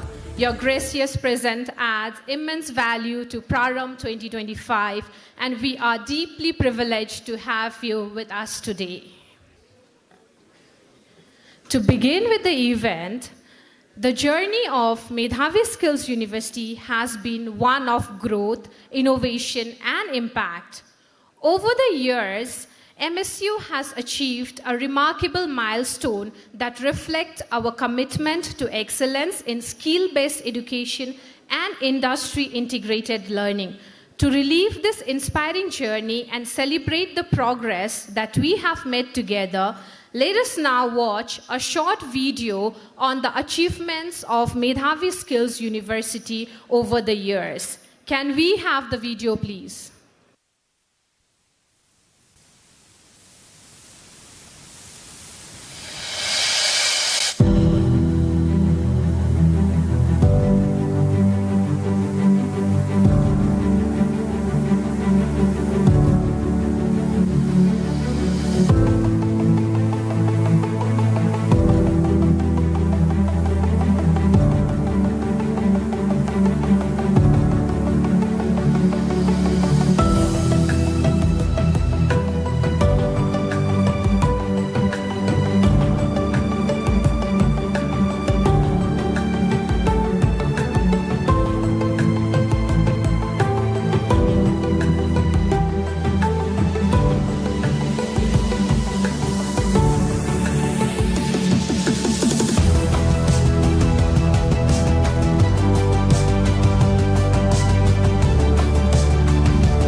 Medhavi Skills University is not just about classroom and books, it's about hands-on learning and real-life skill enhancement.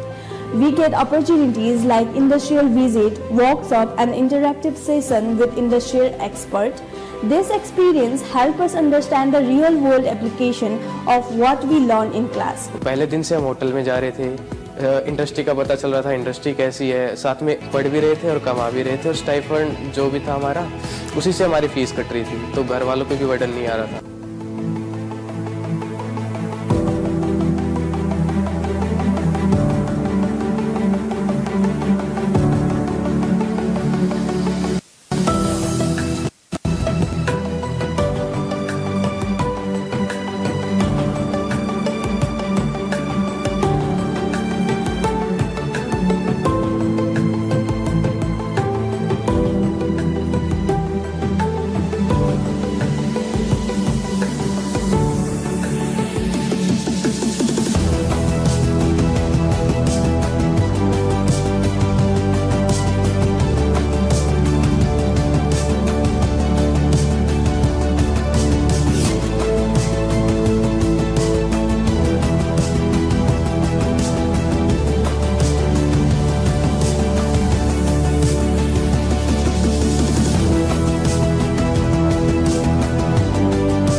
Thank you so much for this wonderful video. After having a glimpse at this, we can proudly say that how far Medhavi Skills University have reached over a short span of time. Now, it is my privilege to introduce a visionary leader whose dedication and foresight have helped shape not just institution but future, Shri Kuldeep Sarma sir, a name synonymous with purpose-driven leadership in the realm of skill-based higher education.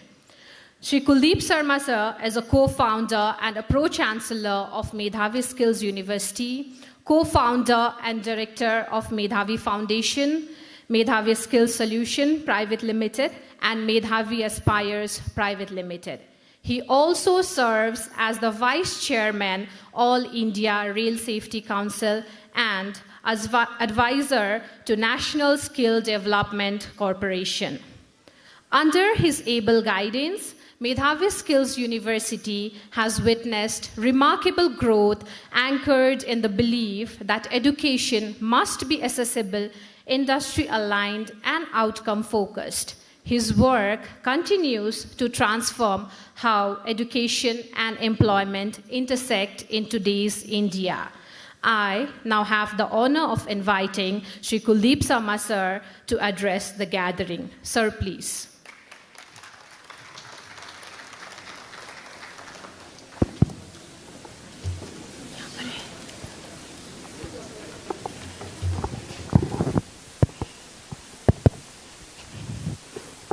Namaste. His Excellency, Honorable Chief Justice of High Court of Sikkim, Justice Mr. Vishwanath Samadar sir, distinguished Guest of honor, Vice Chairman, Setu Ayog, Joshi sir, the other industry leaders from Indian Chamber of Commerce, Felix Hospital, the parents, the proud parents, media, and the future of the country, my students. First of all, it's an honor for every one of us here present to get the blessings of Lordship with His presence. Thank you so much, sir, for your precious time to Medhavi. We'll really feel proud with your presence here. I'm also grateful to our guest of honor for his precious time coming from Uttarakhand to attend this event, and other industry leaders.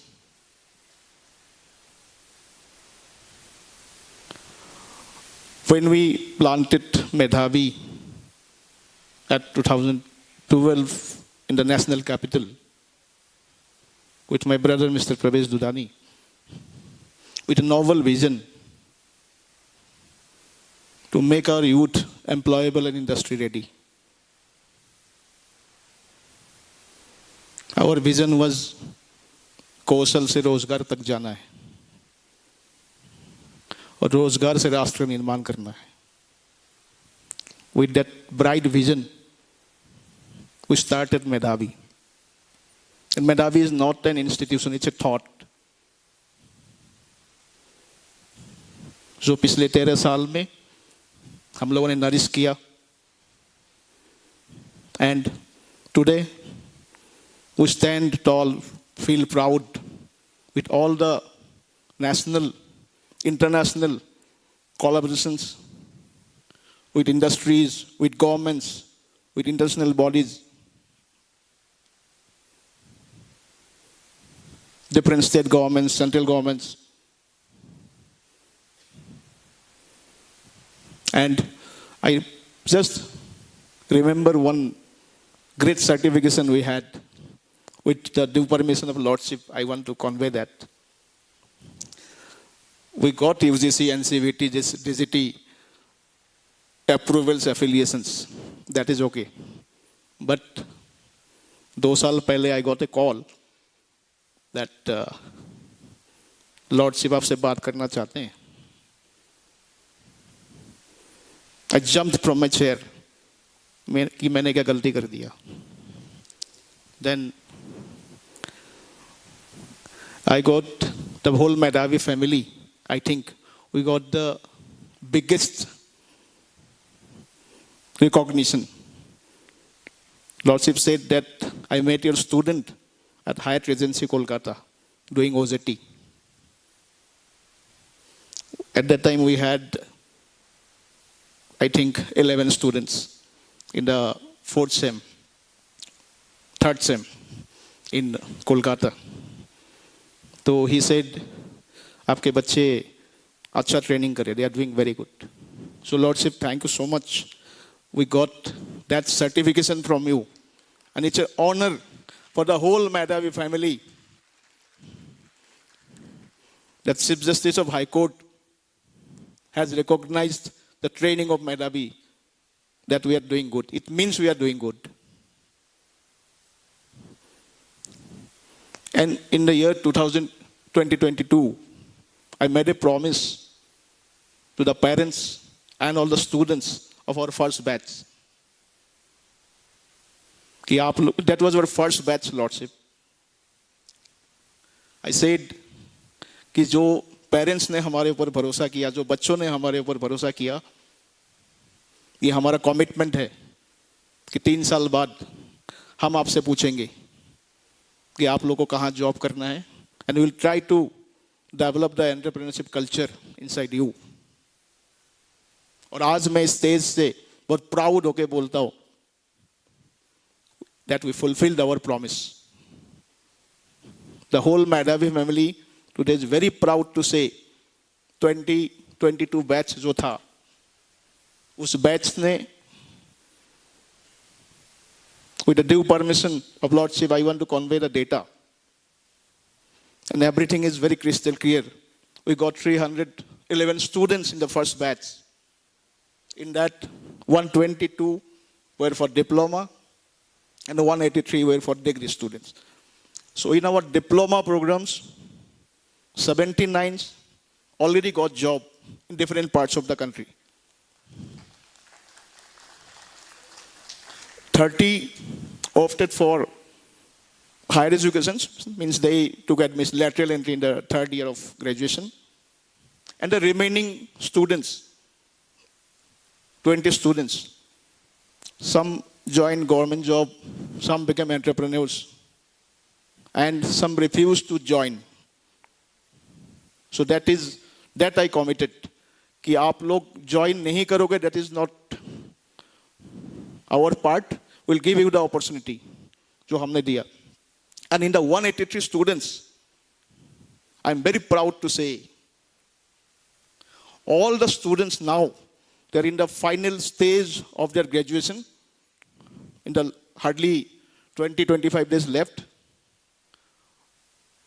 All have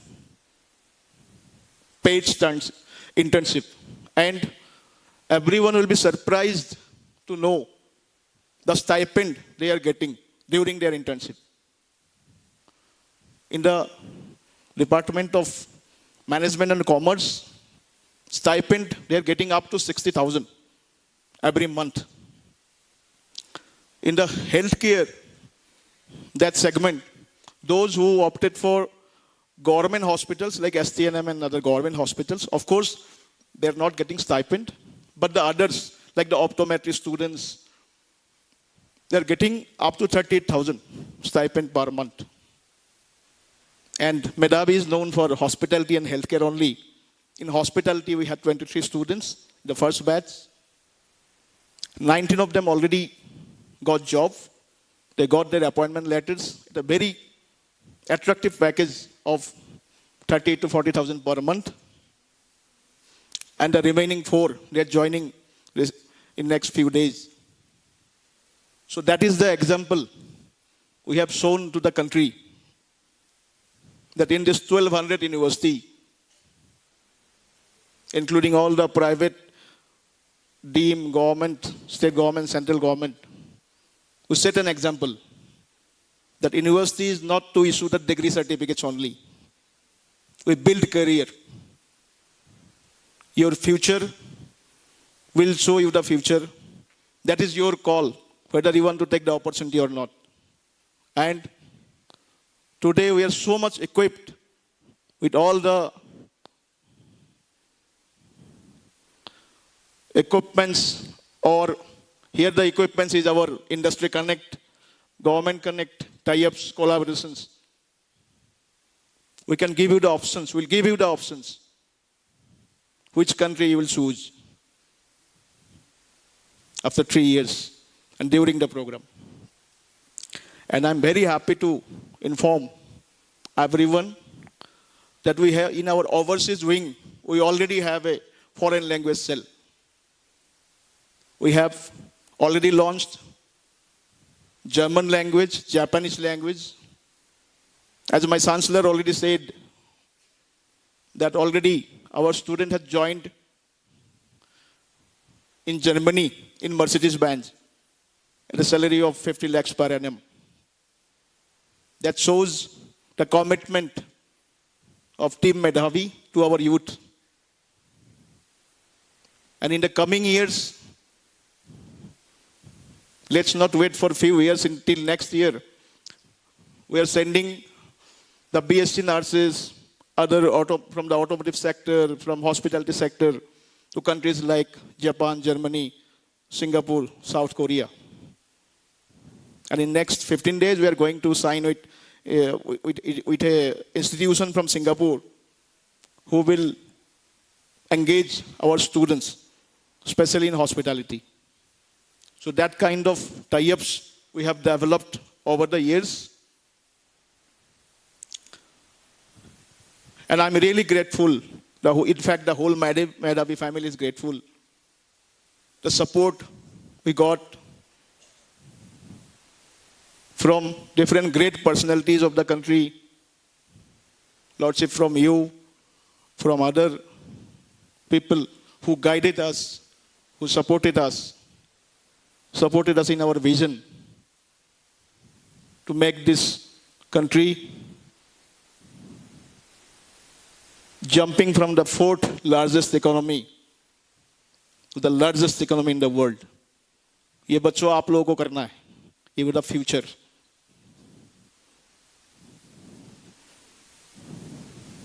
And how many of you were interested to start your career in different developed countries? Not getting stuck to Sikkim only. Just raise your hand. Very nice, very nice. It shows the fire inside you that you want to do something in your life. And Medhavi is with you, will show you the path, will guide you, will handhold you till you reach your destination. We are very proud to say this year, Lordship, we signed with the Sikkim Police with the support of DGP Akshay Deva sir. And we got near about 32 admissions from Sikkim Police personnel, where we are giving scholarship up to 100%.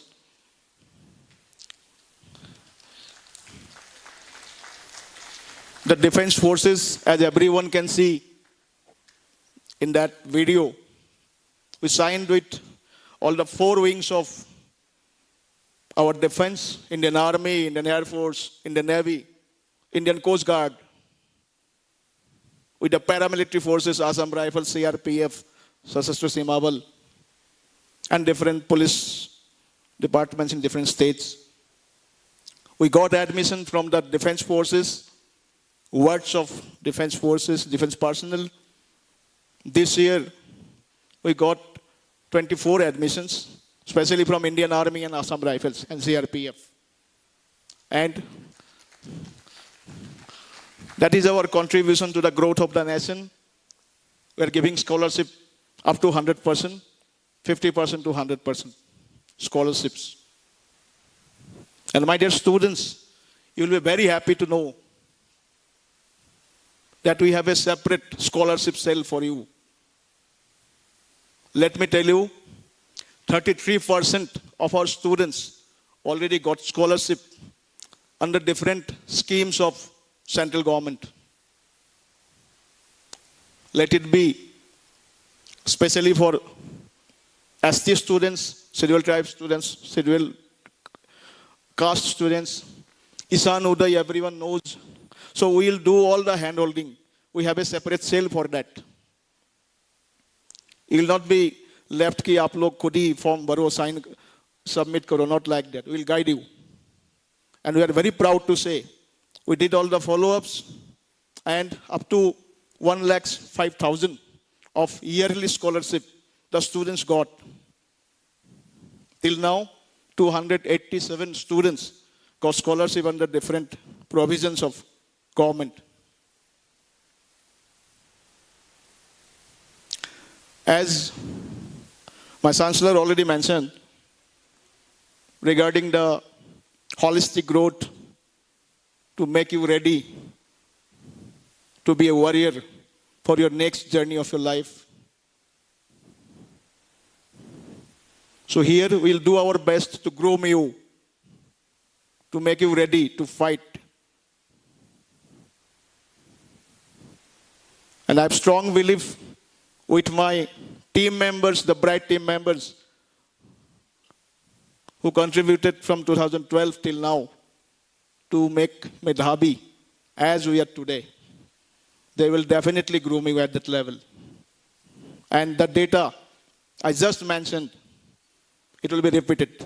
So आज जो 2022 में मैंने parents को commit किया था, आज फिर मैं कमिट करता हूँ कि आपके बच्चे जब 3 साल बाद निकलेंगे, they will have many options आप लोगों ने अनएम्प्लॉयमेंट बहुत सुना होगा कि बेरोजगारी है, नौकरी नहीं मिलती है. But we have proved that there are jobs if you have the right skills. In fact, there are more jobs than the skilled youth this country have now. तो एक सशक्त भारत बनाने के लिए आप लोग कंट्रीब्यूट करो, हम लोग कर रहे हैं. With the hands-on skill you will get in next 3 years, I know that you will be the top choice of any industry. Let it be healthcare, hospitality, pharma, any sector, management, any sector. So, with that commitment, I don't have much to say because everyone is waiting to listen to Lordship. Just my final word is, आज यहाँ से जो मैंने commitment किया है हम लोग पूरा करेंगे. लेकिन मेरे मेधावी फैमिली के लिए one big round of applause from the students.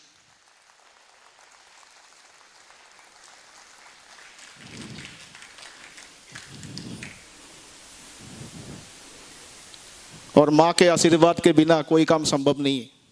सो आज हम सब भारत माँ के जयकारा करेंगे. तो मेरे साथ सब लोग बोलिए, भारत माता की. भूख लग गया लग रहा है सबको. भारत माता की, भारत माता की जय हिंद, जय Bharat.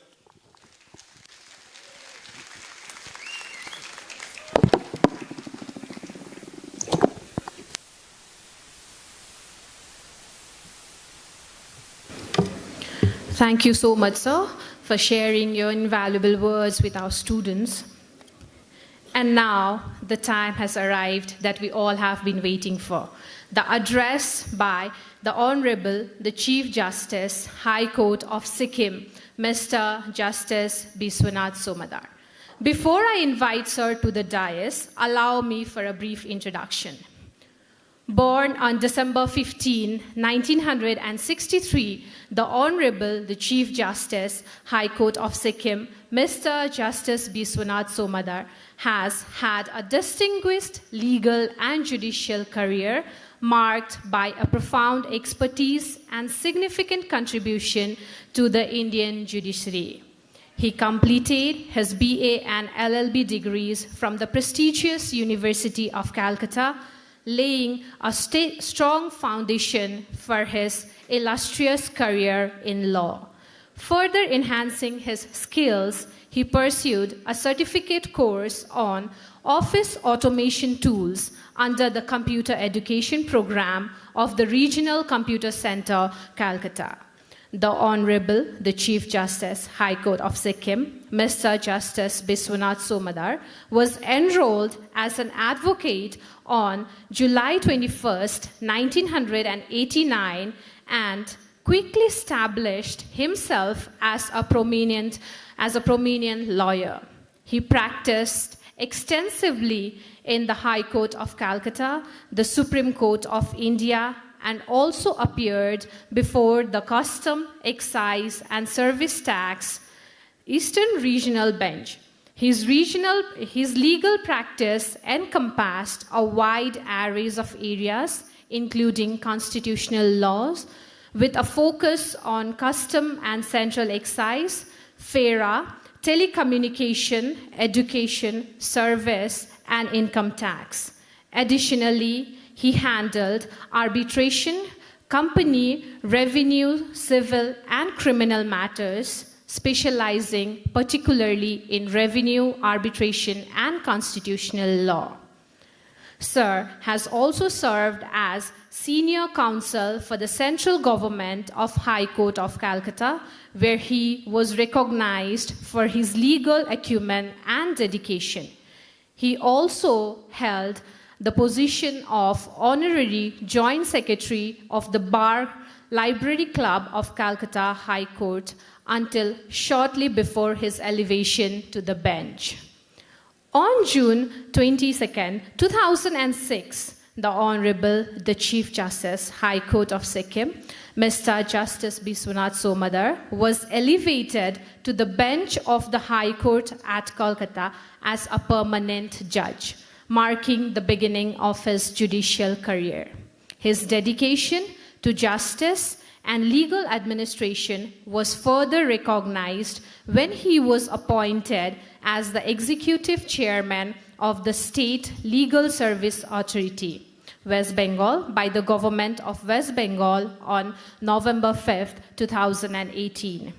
He also served as judge in charge of the administrative department of the High Court of Calcutta, where he was responsible for discharging functions assigned under the appellate side rules of the High Court starting from November 19, 2018. Sir has also served as the acting Chief Justice of the Kolkata High Court from 1st of January 2019 to 3rd of April 2019.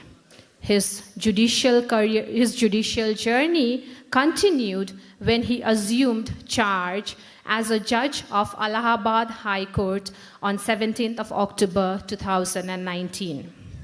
He was then elevated to the position of Chief Justice of the Meghalaya High Court, where he took an oath on 27th of April 2020. On October 12, 2021, the Honorable, the Chief Justice, High Court of Sikkim, Mr. Justice Biswanath Somadar, was transferred to the High Court of Sikkim, where he took oath as a Chief Justice. His tenure in various high courts across the country is a testament to his legal powers, administrative skills, and commitment to upholding the principle of justice. Now, before we invite Sir, we would like to felicitate Sir. So now, I respectfully invite our Chancellor Sir, Mr. Pravesh Zudani, and Pro-Chancellor Sir to kindly come forward to the stage. Now, with great respect, I would like to invite the Honorable, the Chief Justice, High Court of Sikkim, Mr. Justice Biswanath Somadar, to kindly grace the stage. Ladies and gentlemen, can we have a warm round of applause as we felicitate our chief guest for the day?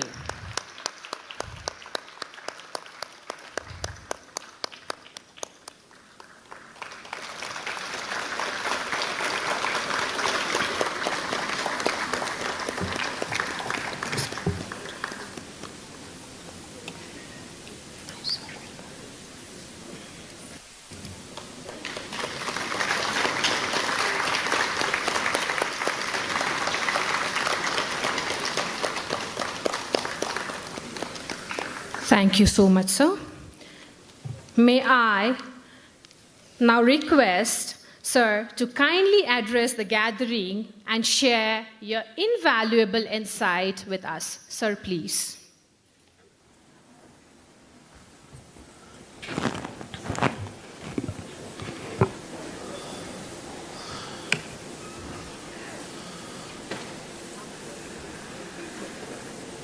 Founder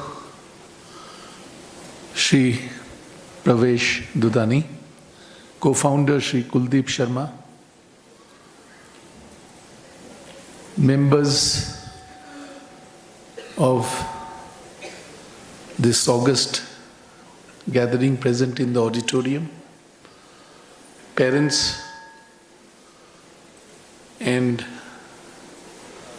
students who have enrolled for a career to enhance their skills in this university. Each one of you present here in the afternoon, I wish you all a very good afternoon.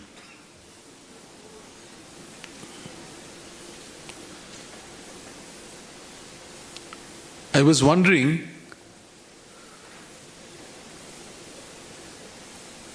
what to speak, for whom to speak, who will be my target group today.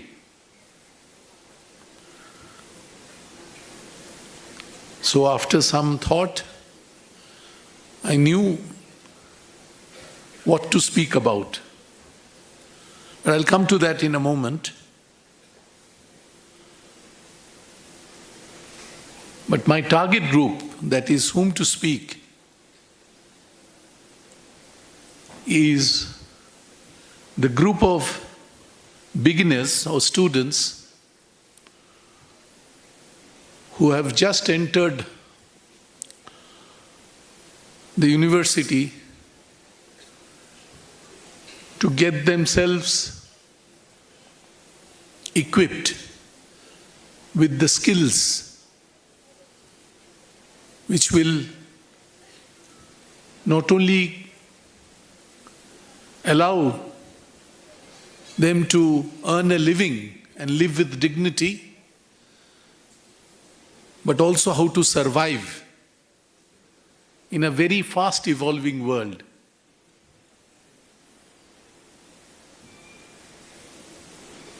I assume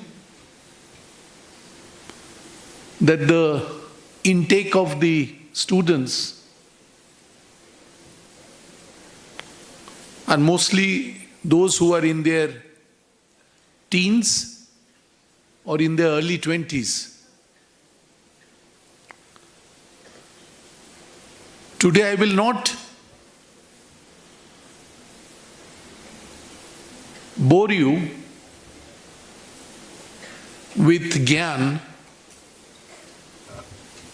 the kind of which you get to hear whenever there is a gathering and very serious looking speakers come and say things for minutes and hours maybe. I want to equip the young entrants to this educational system with a few tips, and that is the focus of my presentation to you.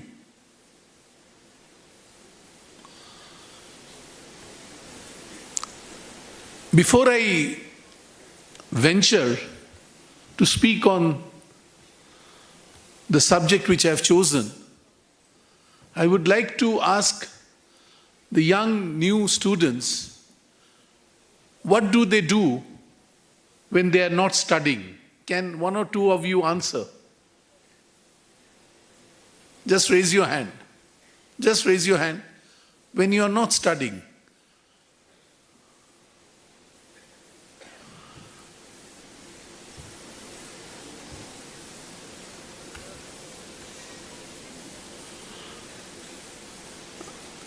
I don't find any hands. Maybe you are too intimidated. But let me guess. Most of you are with your mobile phones.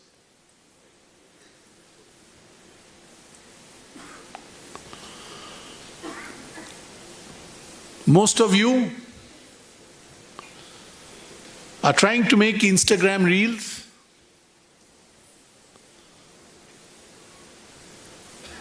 Most of you are trying to figure out what's new in the social media platforms.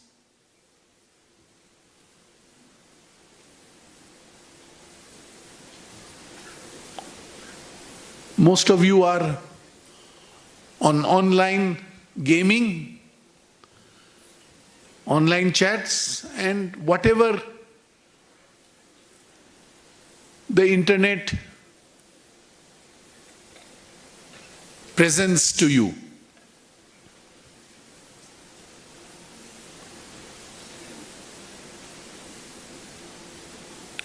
I'm going to ask a question a little in the reverse. How many of you, during your spare time, that is when you are not studying,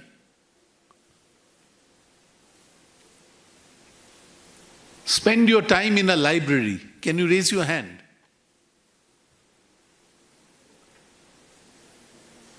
One hand I have seen. Can I see a little more?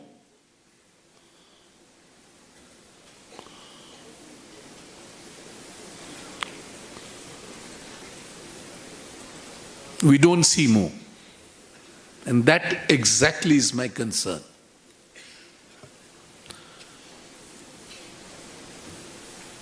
You see, no matter how much skill you learn or develop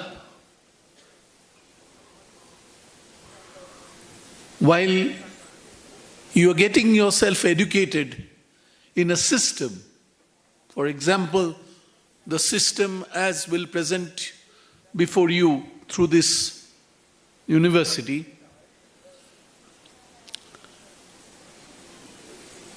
everything will become diluted or insignificant if you are unable to use your mind originally and think originally.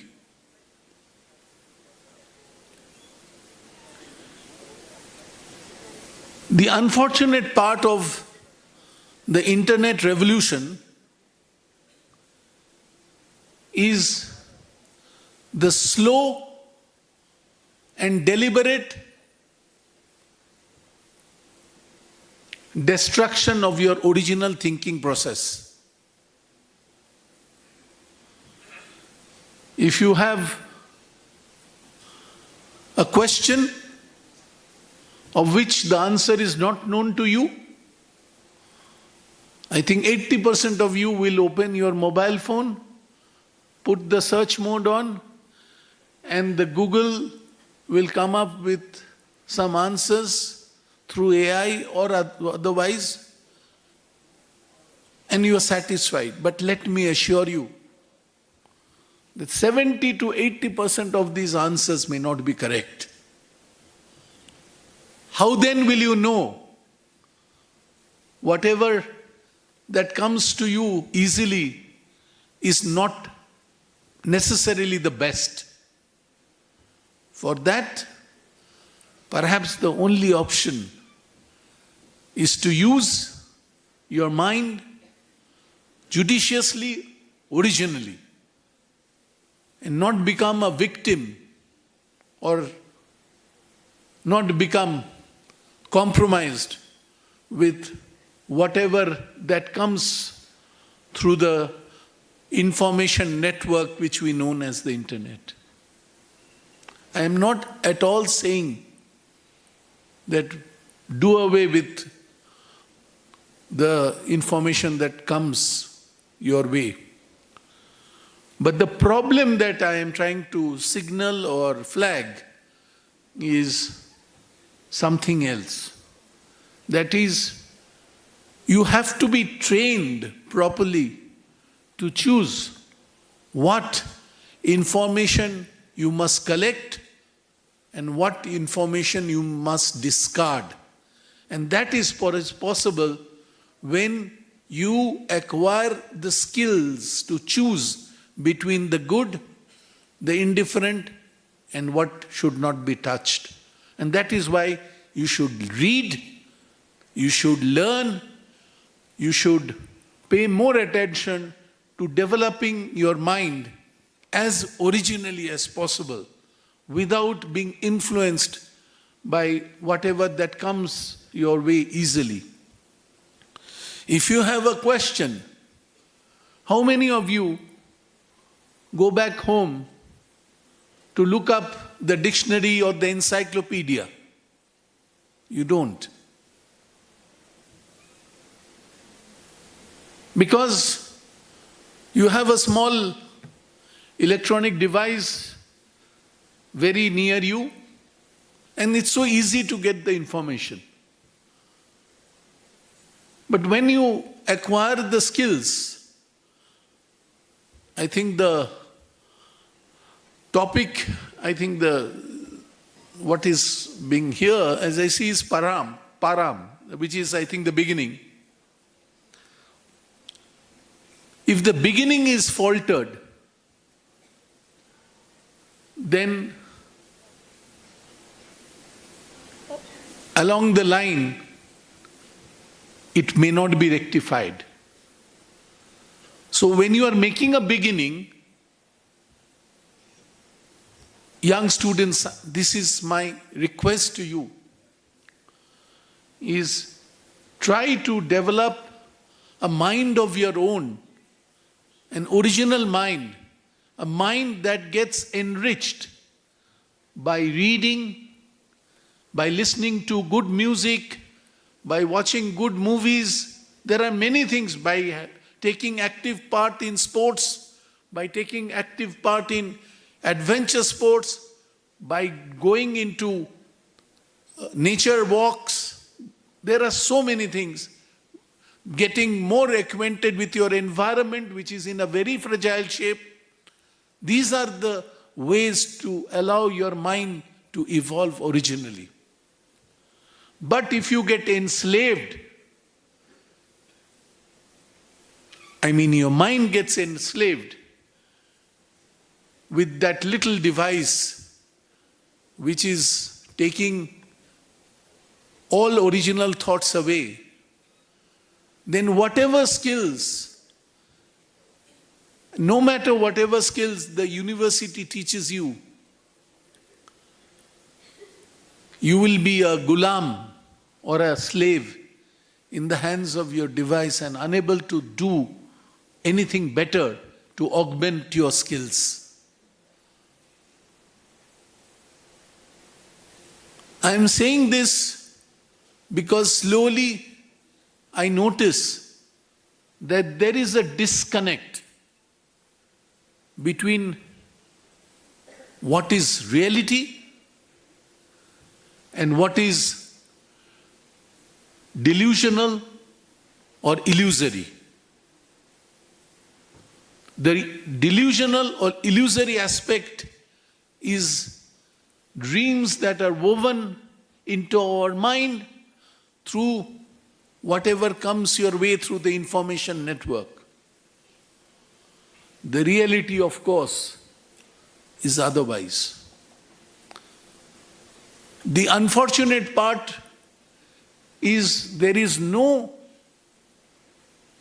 university or any skill program that teaches the youngsters what to accept from the internet and what to discard.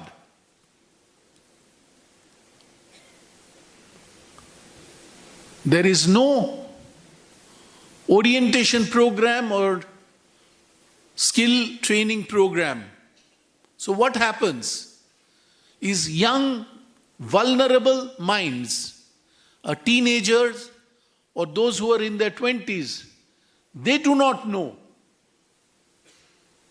what is right and what is wrong for them. I would request the university to encourage its students to use their library to the hilt, to take the students to excursions as we used to when we were in school and in college, to allow the mind of the children not to be corrupted with whatever garbage that comes their way through the internet, but to give them the expertise or the skills and the intelligence to choose what is good for them and what may not be so good.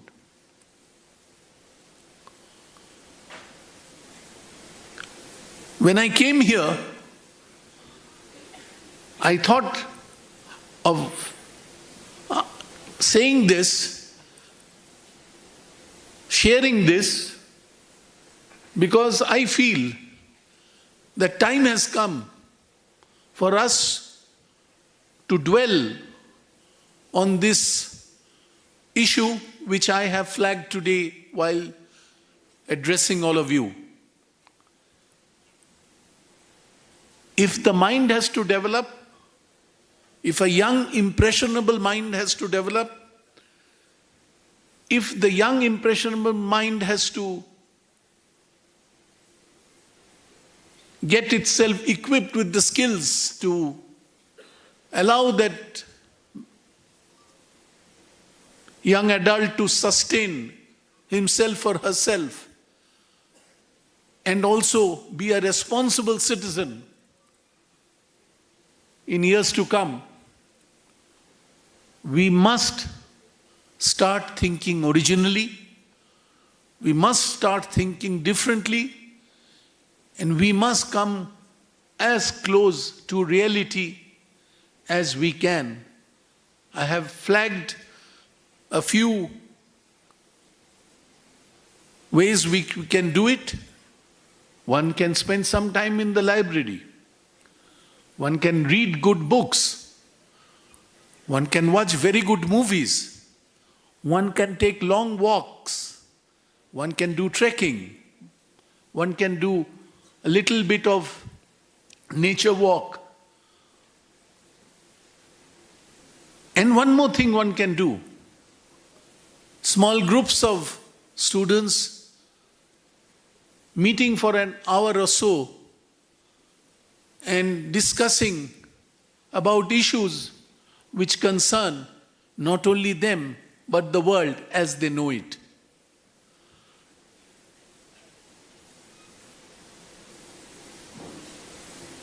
I am concerned because only one in this entire auditorium, a young girl, raised her hand when I asked the question, how many of you go to the library? My endeavor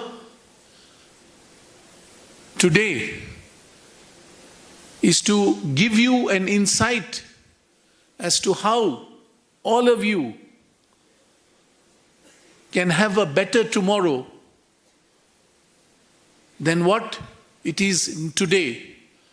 A very damaging trend which I notice and which I think time has come for all of you to notice. I am sure the university will give a thought of whatever are my fears, which I have expressed, and tomorrow, as I always hope, will be a better tomorrow for each one of us. Thank you. Good afternoon.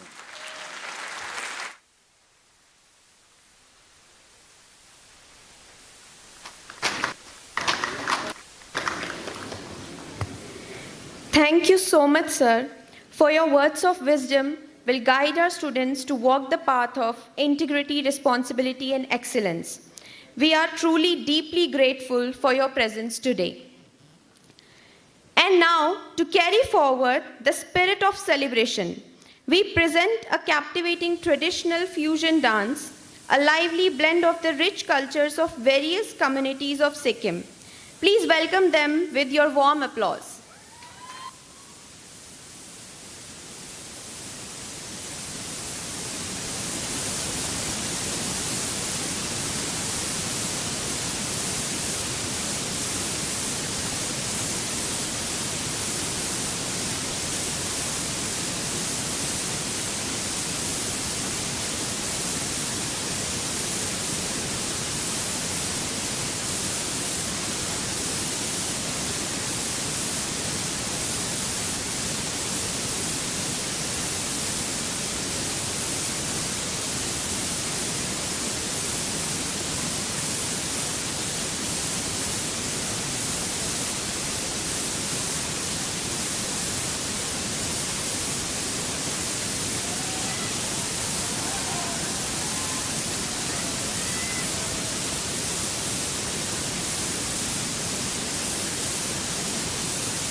sa se je kong pa surong sa se je kong pa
घरकेले छाउनु पराल्न खरा छैन नि झिङ्गटी घरकेले छाउनु पराल्न खरा छैन नि झिङ्गटी हौ भाग्यमै भए कमान्छु भन्छ चाटिन सम्पत्ति हौ भाग्यमै भए कमान्छु भन्छ चाटिन सम्पत्ति गाई भने सानो दुध दिन्छ मानो खानु कि नखानु मागेरै लानु नसक्नेसँग जानु कि नजानु धन सुक्यो रातले फकान्छ काफले जानु कि नजानु धन सुक्यो रातले फकान्छ काफले जानु कि नजानु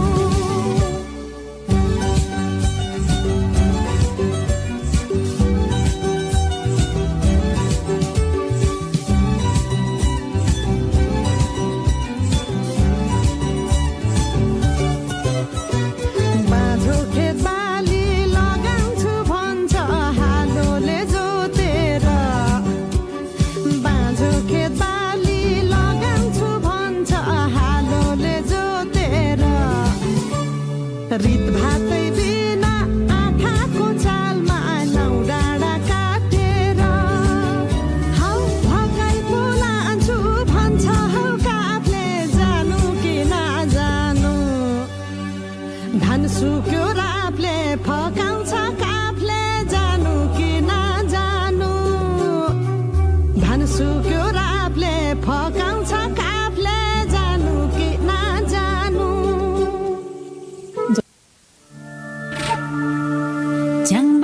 नाचौँ कमर भाँचौँ डम्फुको तालैमा हाँसीमा राखौँ बोलीमा राखौँ एक बारको जुनीमा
Thank you so much for such a vibrant and energetic performance and to show us the power in diversity. A round of applause for them again.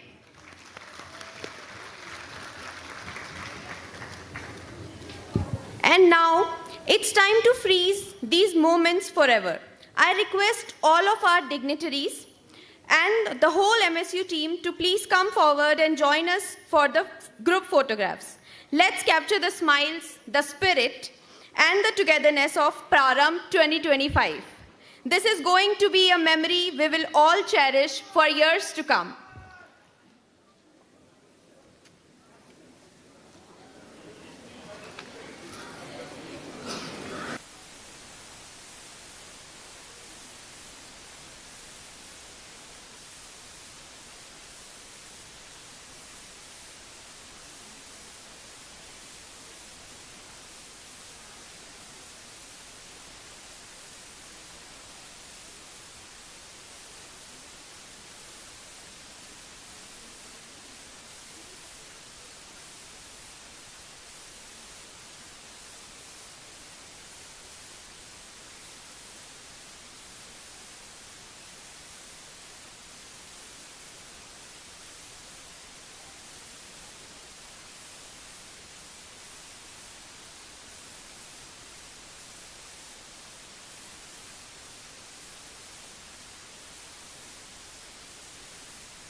May I request our students also to come and join us in the photograph?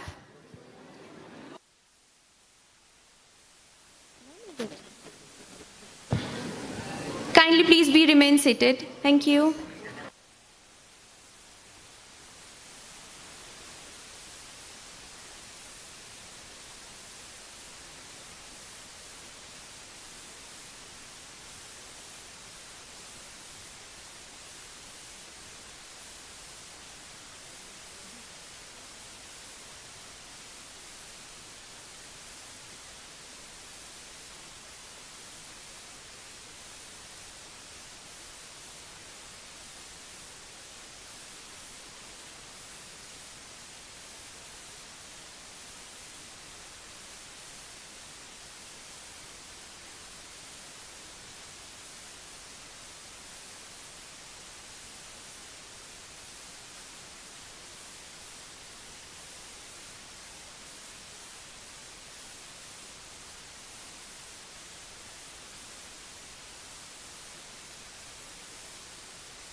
Ladies and gentlemen, I'm sure by now the excitement has made everyone a little hungry too. So yes, you guessed it right, it's time for lunch. We warmly invite you all to proceed to the lunch area. Please take this time to relax, enjoy the meal, and of course, make some new friends and conversations along the way. Also, I request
अरूले bit Nabina चाहिँ नआउनु है फेरि फिस गरिसकेपछि मलाई यसको एउटा भिडियोमा छ नि सरको त्यही हो सरको उसको प्लेटफर्मबाट उफ्रिँदाखेरि फिस भइदिएन भने मात्रै ढ्याङ्गै भ्याट्टै लाग्ने कहिले हो कहिले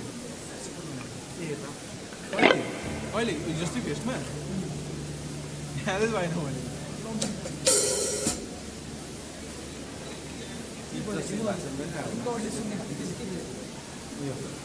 ओ डोरीमन भन्छ न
I request everyone to kindly hold back as we will be starting with the band performance within 5 minutes.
Good afternoon, everyone.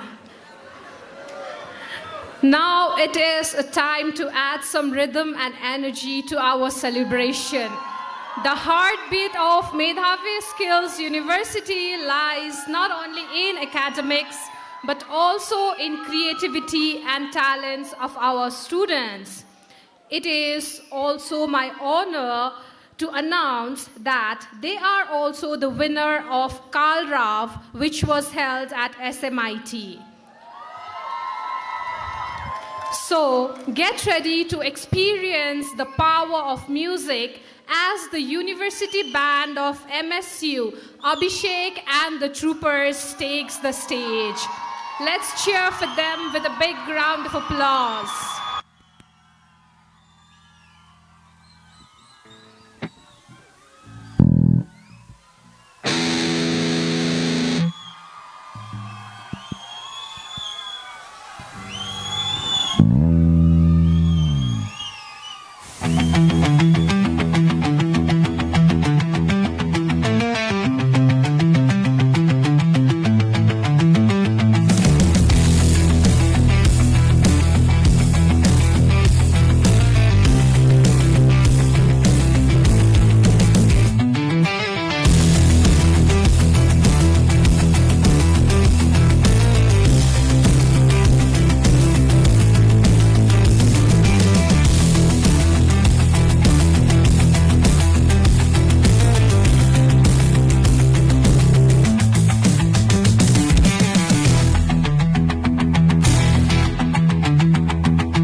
Hello, check.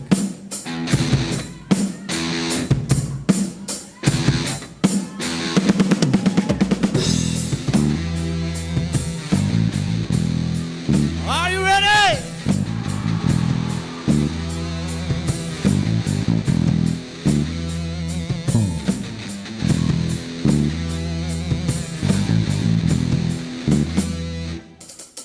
मुहार मुस्कुराए नि भित्रबाट दुखी चुकी गन्तव्य खोज्दा खोज्दा आफूलाई नै बिर्सिसके कि दिन देख्ने आशामा रातो यहाँ काट्दिने कि आँसु बिना तिम्रो हात यहाँ मरुँदैछ कि हे ईश्वर भनिदेऊ कहाँ जानु म अब यहाँ कसलाई सोध्नु त उत्तर कहिले पाइन के चाहिँ गर्ने हे ईश्वर बरु लगायो जिन्दगानी सुम्पन्छु तिमीलाई आफ्नै ठाने थाकिसके धेरै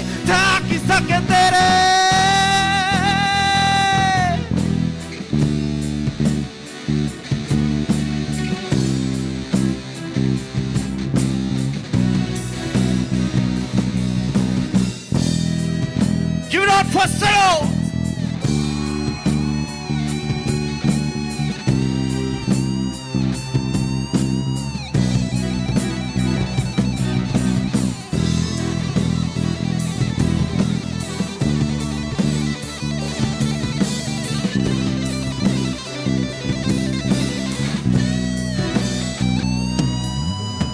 आँखाले देखे नि यो भित्रबाट दुखी चुकी गन्तव्य खोज्दा खोज्दै आफूलाई नै बिर्सिसके कि हिँडेको त धेरै पो लडेको बिर्सिन्छु कि आँसु बिना तिम्रो त यहाँ मरुँदैछु कि हे ईश्वर भनिदेऊ कहाँ जानु म अब यहाँ कसलाई सोध्नु त उत्तर कहिले पाइन के चाहिँ गर्ने हे ईश्वर पुरो गयो जिन्दगानी सुपन्छु तिमीलाई आफै ठान्ने थाकिसके धेरै थाकिसके धेरै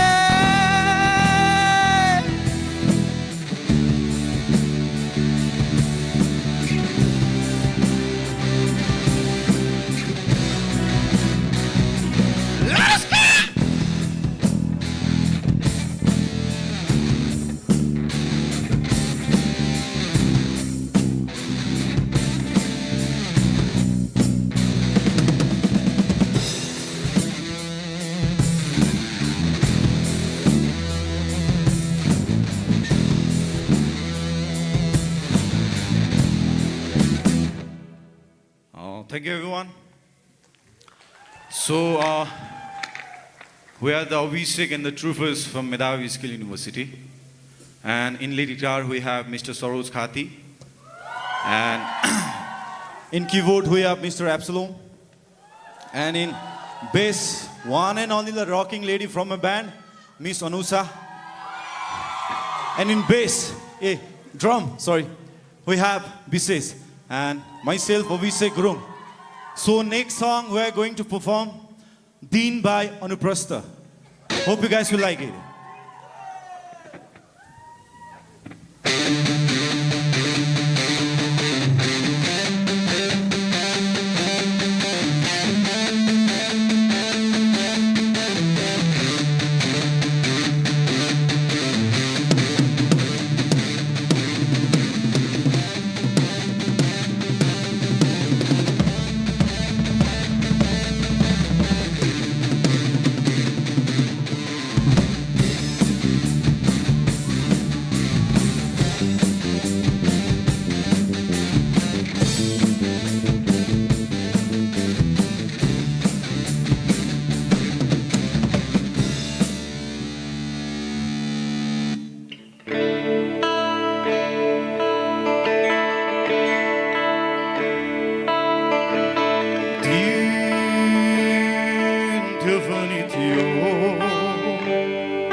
जब हाम्रो अङ्गालोमा बित्यो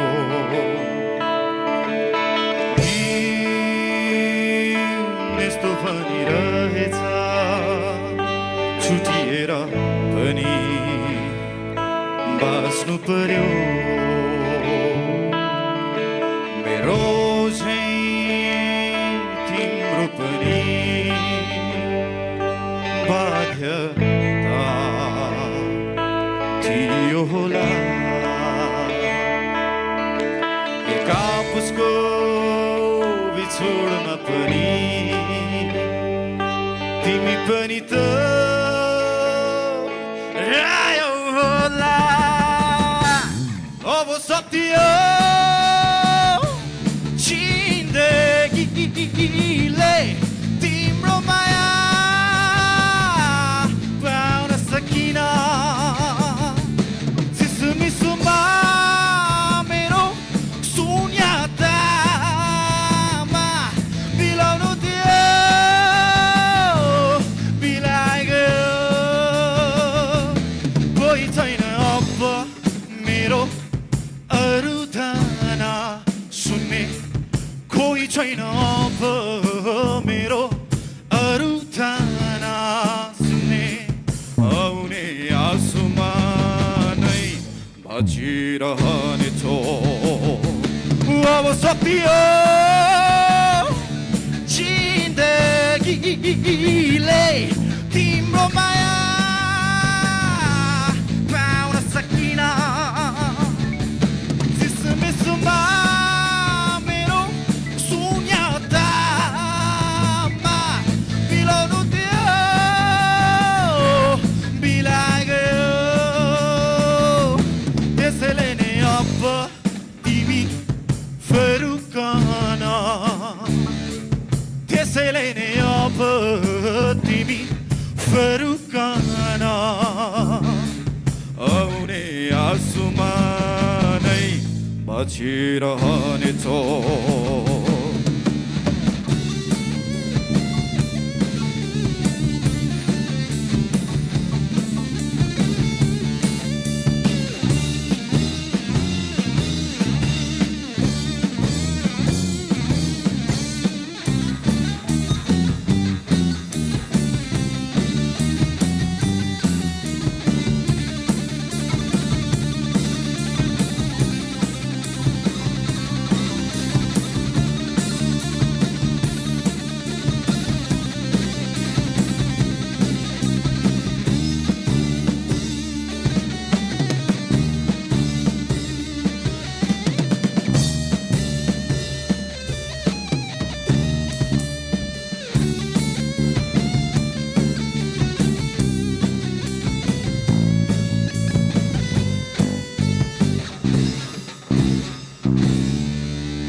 Thank you, everyone. So, this was Din, eh? So, next song we are going to perform is Dhun. सम्हाल्दै यो मनलाई Everyone! गीत म लेख्दैछु तिमी आई सँगै गाइदेऊ न माया बस्दैछ तिम्रो कोमल आत्मा सँगै अलिकति मलाई नै बुझिदेऊ न All right.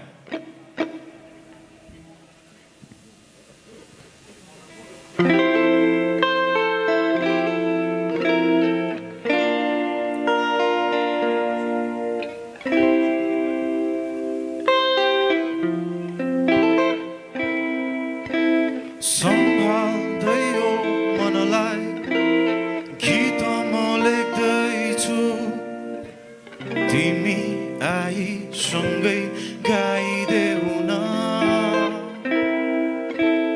माया बस्दैछ तिम्रो कोमल आत्मा सँगै अलिकति मलाई नै बुझिदेऊ न बाँकी सबै धुनहरू हामीसँगै नै रचौँला बाँकी सबै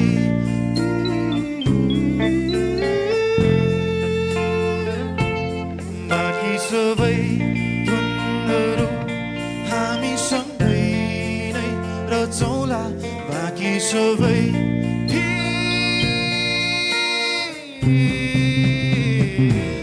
छाडिदेऊ न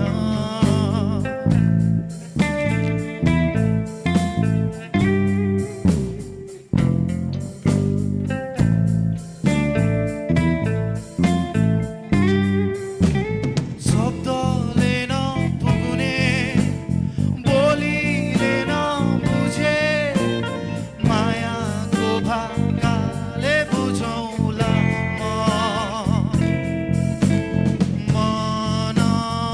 मनभरिको माया सबै तिमीलाई देऊला म Everyone!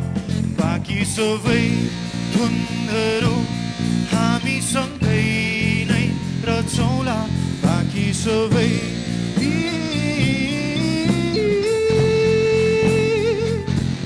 बाँकी सबै धुनहरू हामीसँगै नै रचौँला बाँकी सबै फिर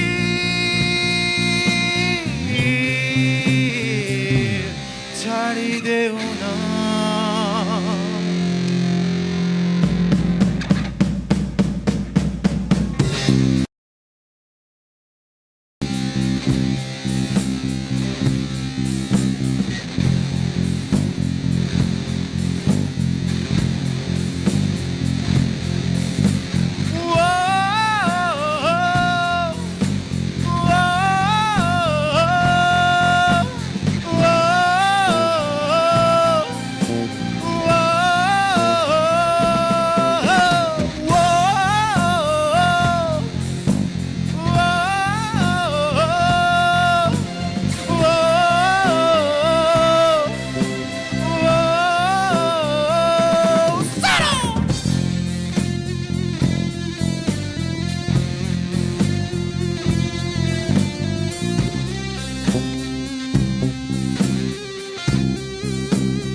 बाँकी सबै धुनहरू हामीसँगै नै रचौँला बाँकी सबै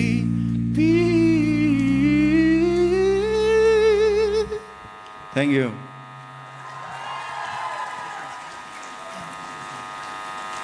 So next song we have She's Gone by Steelheart.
She's gone out of my life.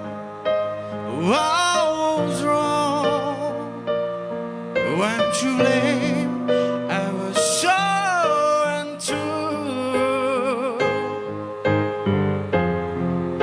I can't live without your love in my life. There's a city to space. All my dreams are lost. I'm wasting away. Forgive me,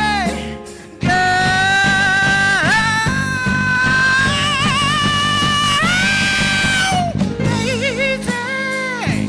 Won't you save me?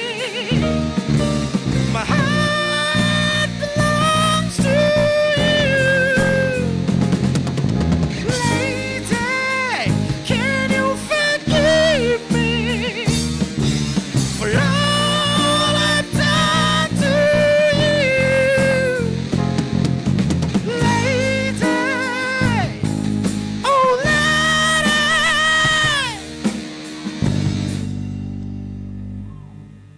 She's gone out of my life. Oh, she's gone. I find it so hard to go. I really miss that girl, my love.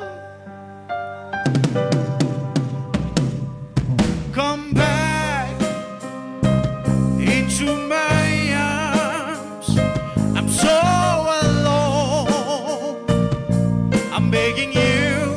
I'm down on my knees.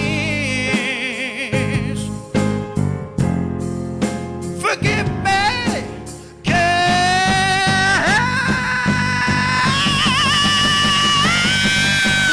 Lady, won't you save me? My heart belongs to you. Lady, can you forgive me for all I've done to you? Lady, oh lady, oh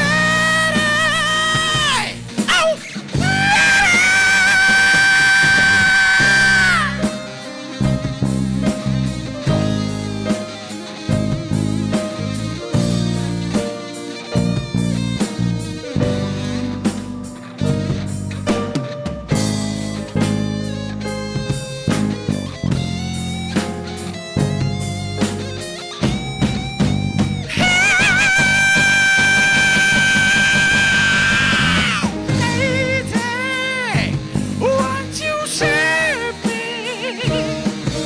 My heart belongs to you.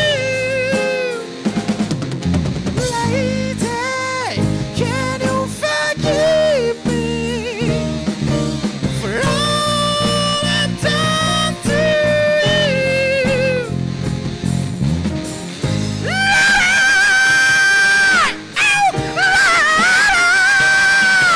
My heart belongs to you. Lady, won't you save me for all I've done to you?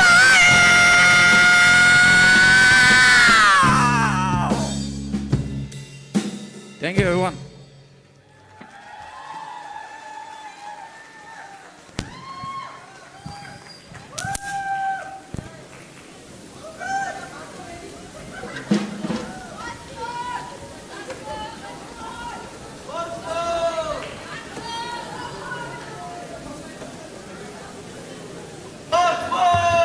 Wow, what an electrifying performance it was. That wasn't just music, I believe it was a pure magic on the stage. And we are very thankful for Abhishek and troopers for filling this atmosphere with such energy and rhythm.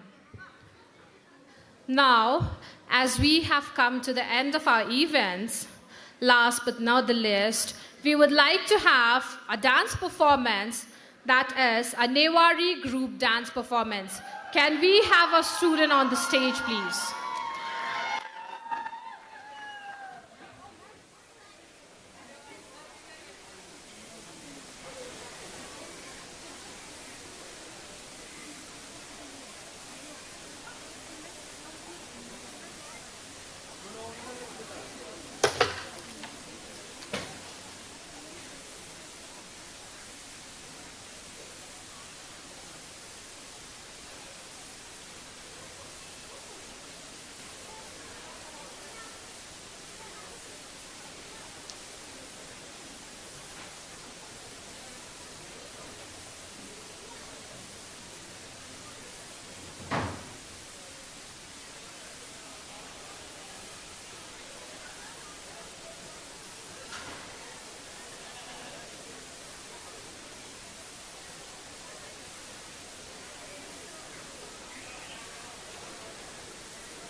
लिकवया जितं झालं लिकवया जितं झालं छहे जक येलहा लोमंके हे मुफुहा वैगु खनिना सत्यजिला मछाशे चुनो वैगु खनिना सत्यजिला मछाशे चुनो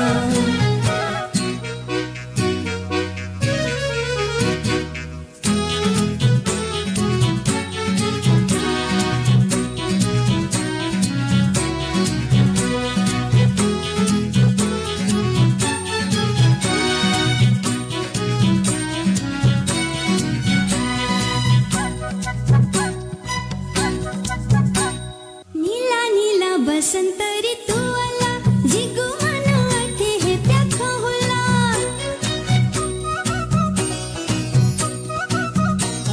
नीला नीला बसंत ऋतू आला जिगु मनवते हे प्याख होला खाको सिना जिता हे हाका चोथे जो खाको सिना जिता हे हाका चोथे जो खाको सिना जिता हे हाका चोथे जो खाको सिना जिता हे हाका चोथे जो वैगु पहखना सत्यजिला मछाशे चुनो वैगु पहखना सत्यजिला मछाशे चुनो लिकवया जितं झालं लिकवया जितं झालं छहे जक येलहा लोमंके हे मुफुहा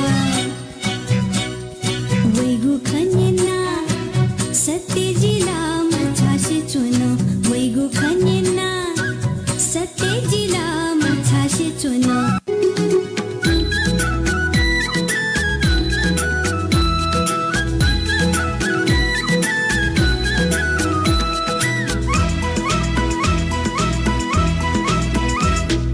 सचिकाचिना सपहिना मसा मसा लागितया सचिकाचिना सपहिना मसा मसा लागितया जोवन जया वयाला थे जोवन जया वयाला थे ढाको सो समझासे जो सचिकाचिना सपहिना मसा मसा लागितया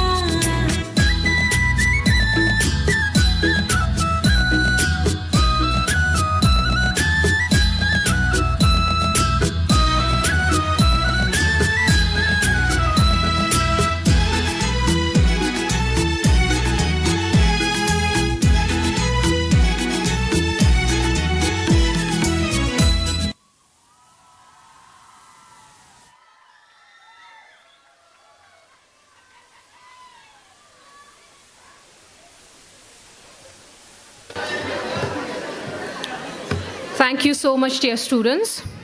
Now, as we have come to the last segment of our event today, so dear students, a gentle reminder that starting tomorrow, we will be having a week-long orientation program at university itself. And I believe that all of you have already received the detailed schedule to be followed from tomorrow onwards, and all the important contact details will be there.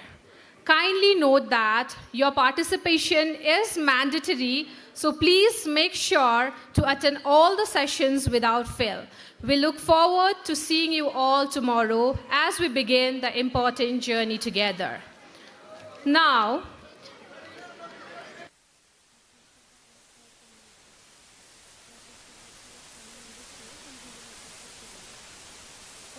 अभी बोल दो हाँ Indigo airlines वाला ये पूरा introduction डाल दो जो हमने काटा था ना मैंने बोला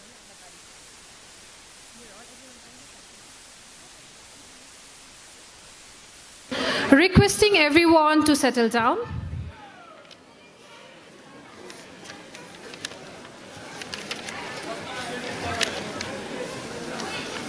A slide up.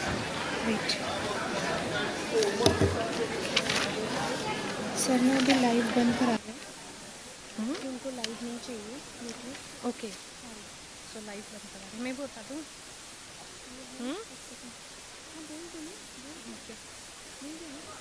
क्या बोल रहे कहाँ है sir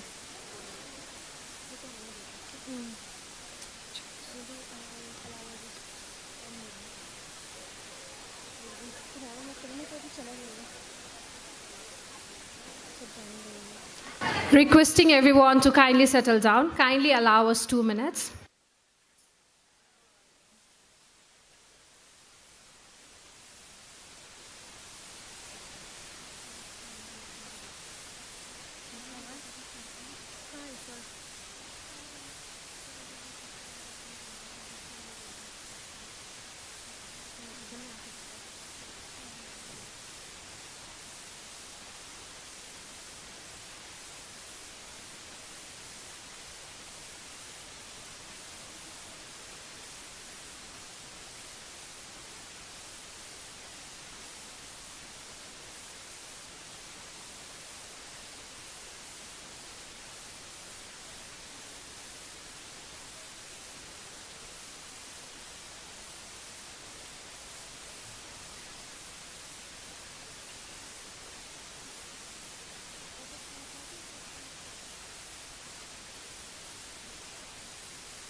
Ladies and gentlemen, so now we have an address by Sri Rakesh Prasad, Indigo Airlines. Before I start, Indigo, a brand of Interglobe Aviation Limited, is India's largest passenger airline, renowned for its low-cost model, punctuality, and exceptional service. Since its inception in 2006, Indigo has revolutionized air travel in India, making it accessible, reliable, and efficient for millions of passengers. Guided by its core philosophy of being one-time affordable, hassle-free, and courteous, Indigo has consistently set benchmark in aviation for operational efficiency and customer satisfaction. The airline has also expanded its global footprint, becoming a symbol of India's aviation excellence. With this brief, it is my honor to now invite Sri Rakesh Prasad from Indigo Airlines to share his address with us. Sir, please.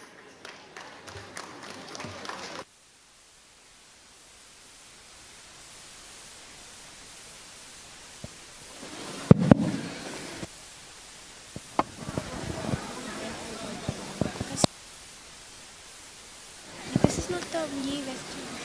Okay. Hi, good evening, everybody. Time to go home? How do we say in Nepali? Namaste. Do we? Okay. You had a good lunch? Okay, let's see after lunch how much energy you have gained. All of you, can you stand up? Parents can also stand up. Okay, now stretch your arm on your right side and say, I love myself. I love everybody. The world is a beautiful place to live, to cheer, to enjoy. I get wonderful water to drink. Now you can sit down. Thank you very much for collaborating. I'll talk about 3 things, okay? And out of these 3 things, I will start with the corporate lesson of life. All of you might be very excited. You complete your training and get into a job. So when you get into a job, what is that you prepare yourself? What is the mindset? Can anybody just quickly pop up and tell me? What is that mindset? Dimag mein kya chal raha hai when you want to get into a job? What's going in your mind? Paisa? Yes, no? How many say yes? Absolutely, bang on. You should never say that I want to join a job to do social service. You need to make money, right? And grow in life. What is the other thing that you should try to do when you get into a company? Anyone? Anyone? Next thing. They say when you get into a job, when the space is new to you, so behave like a cockroach. Pretend that you are dead. Learn as much as possible. And then earn as much as possible. So that's one mantra of corporate life, which I did not follow. But I learned it from many people, and that's very, very useful. Don't try to bet all your skills right on day one. Learn as much as possible, absorb like a sponge. The second thing is that you will go through is change management. What is the change management you will go through? Now you are a student.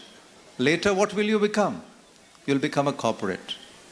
So when this change happens in life, it is not easy to accept change. Most people quit jobs because they can't accept the change. You know, I'll give you a story. Do most of you know about Ramayana? Ramayana? Okay. Ram, when he was asked by his father to leave the kingdom, and he went into exile. So he went along with two of them. Who were there? Lakshman and Sita. So he was very upset, very depressed. And when he went into the jungle, when he was getting out of his kingdom, he was very upset because that was a change in his life. So there was one character who came in and told Ram that you really need to be resilient. You need to take ahead and what has been given to you, accept it, and move on in life. And then he thought about it that, okay, what do I have to do in future is what will make my life successful. And over a period of time, he accepted change, and that's a lesson that we learn from our Indian scriptures, that why change has to be accepted and change will happen is evident. So be ready for the change in life. The next thing that I want to tell you is, I made a note of 3 things, okay?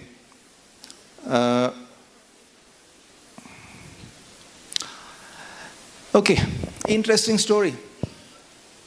There was a king, and the king told his minister, go to the kingdom and find out one thing that has 0 value. One thing that has 0 value. The minister went to the kingdom, to the village, and then he bought kachra, garbage. When he bought garbage to the king, you know what did the king say? Okay, so tell me, why does, the king asked, what is this? He said, it's a garbage. Then garbage got up and said, why do you call me kachra? Because I become compost for the plants. If I'm not being used for the plants, you will not get good agriculture, good crop, and what will you eat? So the king asked the minister, it is not kachra, it is not a 0 value, it has some value, there is compost, it can be used. So go and get something else. Then the minister went and got a donkey. So when the donkey came, donkey said, why do you call me no value? I can in fact carry much more load than you. Can you carry 200 kgs? The king said, of course, the donkey is right. So then again minister went out. Then minister bought an owl. Owl said, how do you say I don't have any value? Because the minister said, you can't see during the daytime. Owl said, I can see during night, can you? So now the minister is confused. The king is confused. Everybody is confused. How do you relate this to your life? Have you seen this movie called Tare Zameen Pe? With a raise of your hand, yes, no? Okay, good. What was that character? What was his name? Darshil? What's his name? Ishan. So what was Ishan good at? Painting. What is it? Painting. And in his class, the others were good in studies. So what did that teacher find out? Okay, what's that skill that Ishan has? Is Ishan a person with zero value? Or does Ishan have some value? So let me tell you, all of us, all human beings, all of us, we all have some gray matter. We all have our skills. So please leverage your skill to the best of your ability. I was talking to somebody out there. Sorry, there was, where are you? There. So, sorry, I forgot your name. Yesun. He taught me so many things. He taught me about technology. He taught me what are the latest apps. He told me what's happening around in the world. What is the best AI? How much should you use the AI? Everybody has a certain skill. So let us acknowledge, respect, value each other's skill. Let's not say, wo kharab hai, main acha hu. The day we start doing that, we are pointing fingers to ourselves. When you point one to you, the three are pointing to myself. So let's value each other, respect each other's skills, acknowledge the fact that we have some or the other value in us, leverage that. There is a company called Gallup, and this Gallup is an engagement survey organization. It's one of the top in the world. You know what they say? They do this employee engagement survey. And after the employee engagement survey, they come out with a result. And when the employee engagement survey result comes in, you know what Gallup does? Gallup says to the managers, and the survey happens of who? The employees. And employees are rating who? The manager. So Gallup comes out with a score. Okay, X manager has this score, Y manager has this score. When the scores of the managers come in, then Gallup recommends that now out of those 12 areas, there are 3 areas that you have to work upon. And what are those 3 areas? They say that you work upon 2 areas which are your strength areas. You work upon 1 area which is your developmental area. But when I was growing up, if in my class I have 6 subjects and I scored, let's say, poor in 2 subjects, then my father would say, study on those 2 subjects. The rest 4 subjects you're very good at. So you may give a little weightage to your intensity of your study in those 4 subjects, but work upon those 2 subjects. But how has the world transformed? How has the psychology transformed? Now they say, you work on those 4 strength areas and just work upon that 1 area that needs development. So what will happen? Encouragement. When you work upon your strength areas, you get encouraged. You get that adrenaline rush. You get the sense of accomplishment. You get that sense of encouragement. And thereby, your development area will come along with you and become your strength. Exactly like who? Who was the Tare Zameen Pe character? Ishan. What happened with Ishan? When he started doing his skill that he had, which is painting, slowly, gradually, he also started picking up in his studies. Where he was failing, now he is able to clear his examination. So the whole idea here is we all have our strengths, we all have our developmental areas. Please do not only focus on your dev areas, do focus on your strength areas. Your development areas will come along with them and become your strength. So on that note, to all of you who will be graduating sooner or later, wish you all the best and have a great career ahead. Remember, technology is changing, but new technology that are coming in is what you have to embrace, accept, adapt, and move on in life. Like few days ago, I was watching a very interesting session of Palki Sharma on First Post. What she said was that today, you see the world is moving towards AI. Okay? What happened? In India, we did not focus more on research and development. Most of the top IT companies spend about very less percentage of their profit in R&D, whereas the Western world spend a lot on R&D. So what happened? What is the downside of it? The downside of it is that in US, because they are not hiring people on the IT, and in fact H-1B visa has reduced. So therefore, all the Indians who used to go there have become jobless. 63 to 64,000 seats were vacant in the year 24-25. But the other side is what? Now those companies have woken up. Viksit Bharat. Now what they want to do is they're getting aligned to what government wants. There is huge intensification in government programs, and each one of you can contribute there. What Medhavi is doing today is a great place for each one of you to know what, and that will help you get an opportunity where you make the most out of it. So wish you all the best and have a great evening.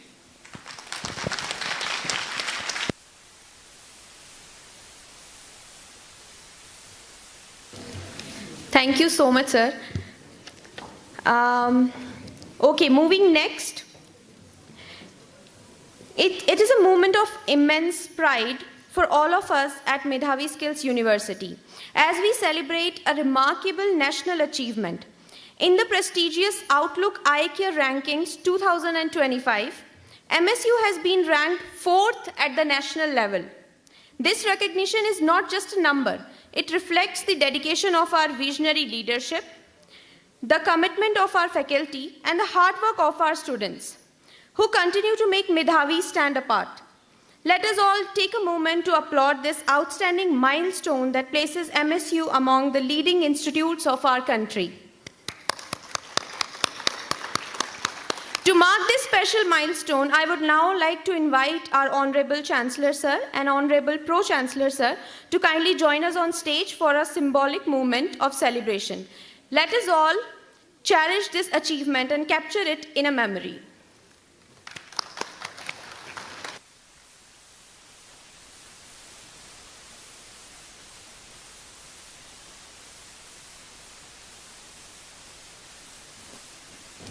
A big round of applause, ladies and gentlemen.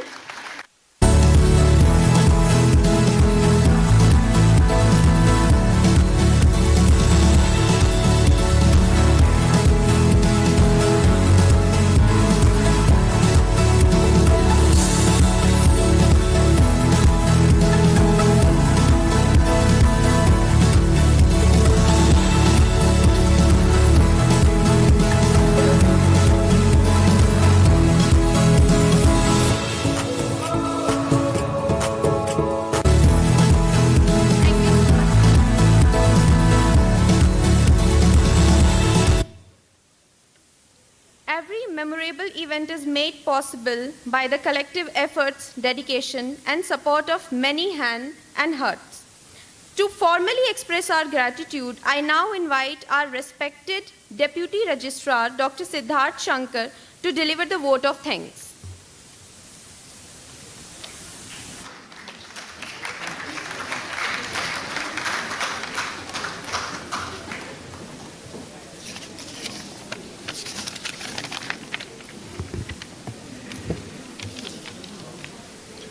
Good evening, everyone. On behalf of Medhavi Skills University, it is my great privilege to deliver the vote of thanks on this momentous occasion of PRARAMBH 2025. First and foremost, I extend our deepest gratitude to our chief guest, Honorable Chief Justice of High Court of Sikkim, for his gracious presence and for his inspiring words. Your words have truly set a benchmark for our students as they embark on their new chapter of life. Our heartfelt thanks to our guest of honor, Sri Rajshekhar Joshi, Vice Chairman Setu Ayog, for sharing his vision on skill development and employability. Sir, your insights will certainly motivate our learners to embrace innovation and strive for excellence. We are profoundly thankful to all the eminent guests from various reputed organizations who have joined us today. Your association strengthens our missions to bridge the gap between education and industry, which lies at the core of MSU's vision to empower learners with skills, values, and knowledge to thrive in a dynamic global economy. A special word of gratitude to our founder and Chancellor, Sri Pravesh Dudani sir, and co-founder and Pro-Chancellor, Sri Kuldeep Sharma sir, for their unwavering commitment and guidance in shaping this university into a pioneering institution for skill-integrated higher education.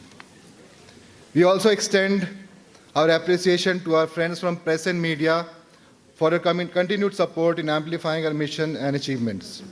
Most importantly, I want to acknowledge and thank the parents and guardians who have entrusted us with the responsibility of shaping the future of their children.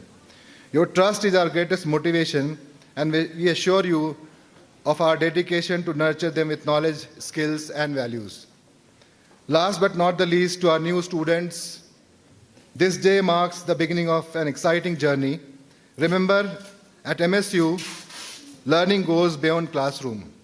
It is about building careers, character, and confidence. Finally, my sincere thanks to the admission and media team, organizing team, faculty, staff, and students for their meticulous planning and effort in making Prarambh 2025 a resounding success. Thank you all once again for your presence and support. Let us work together towards making this academic year inspiring and impactful. Thank you.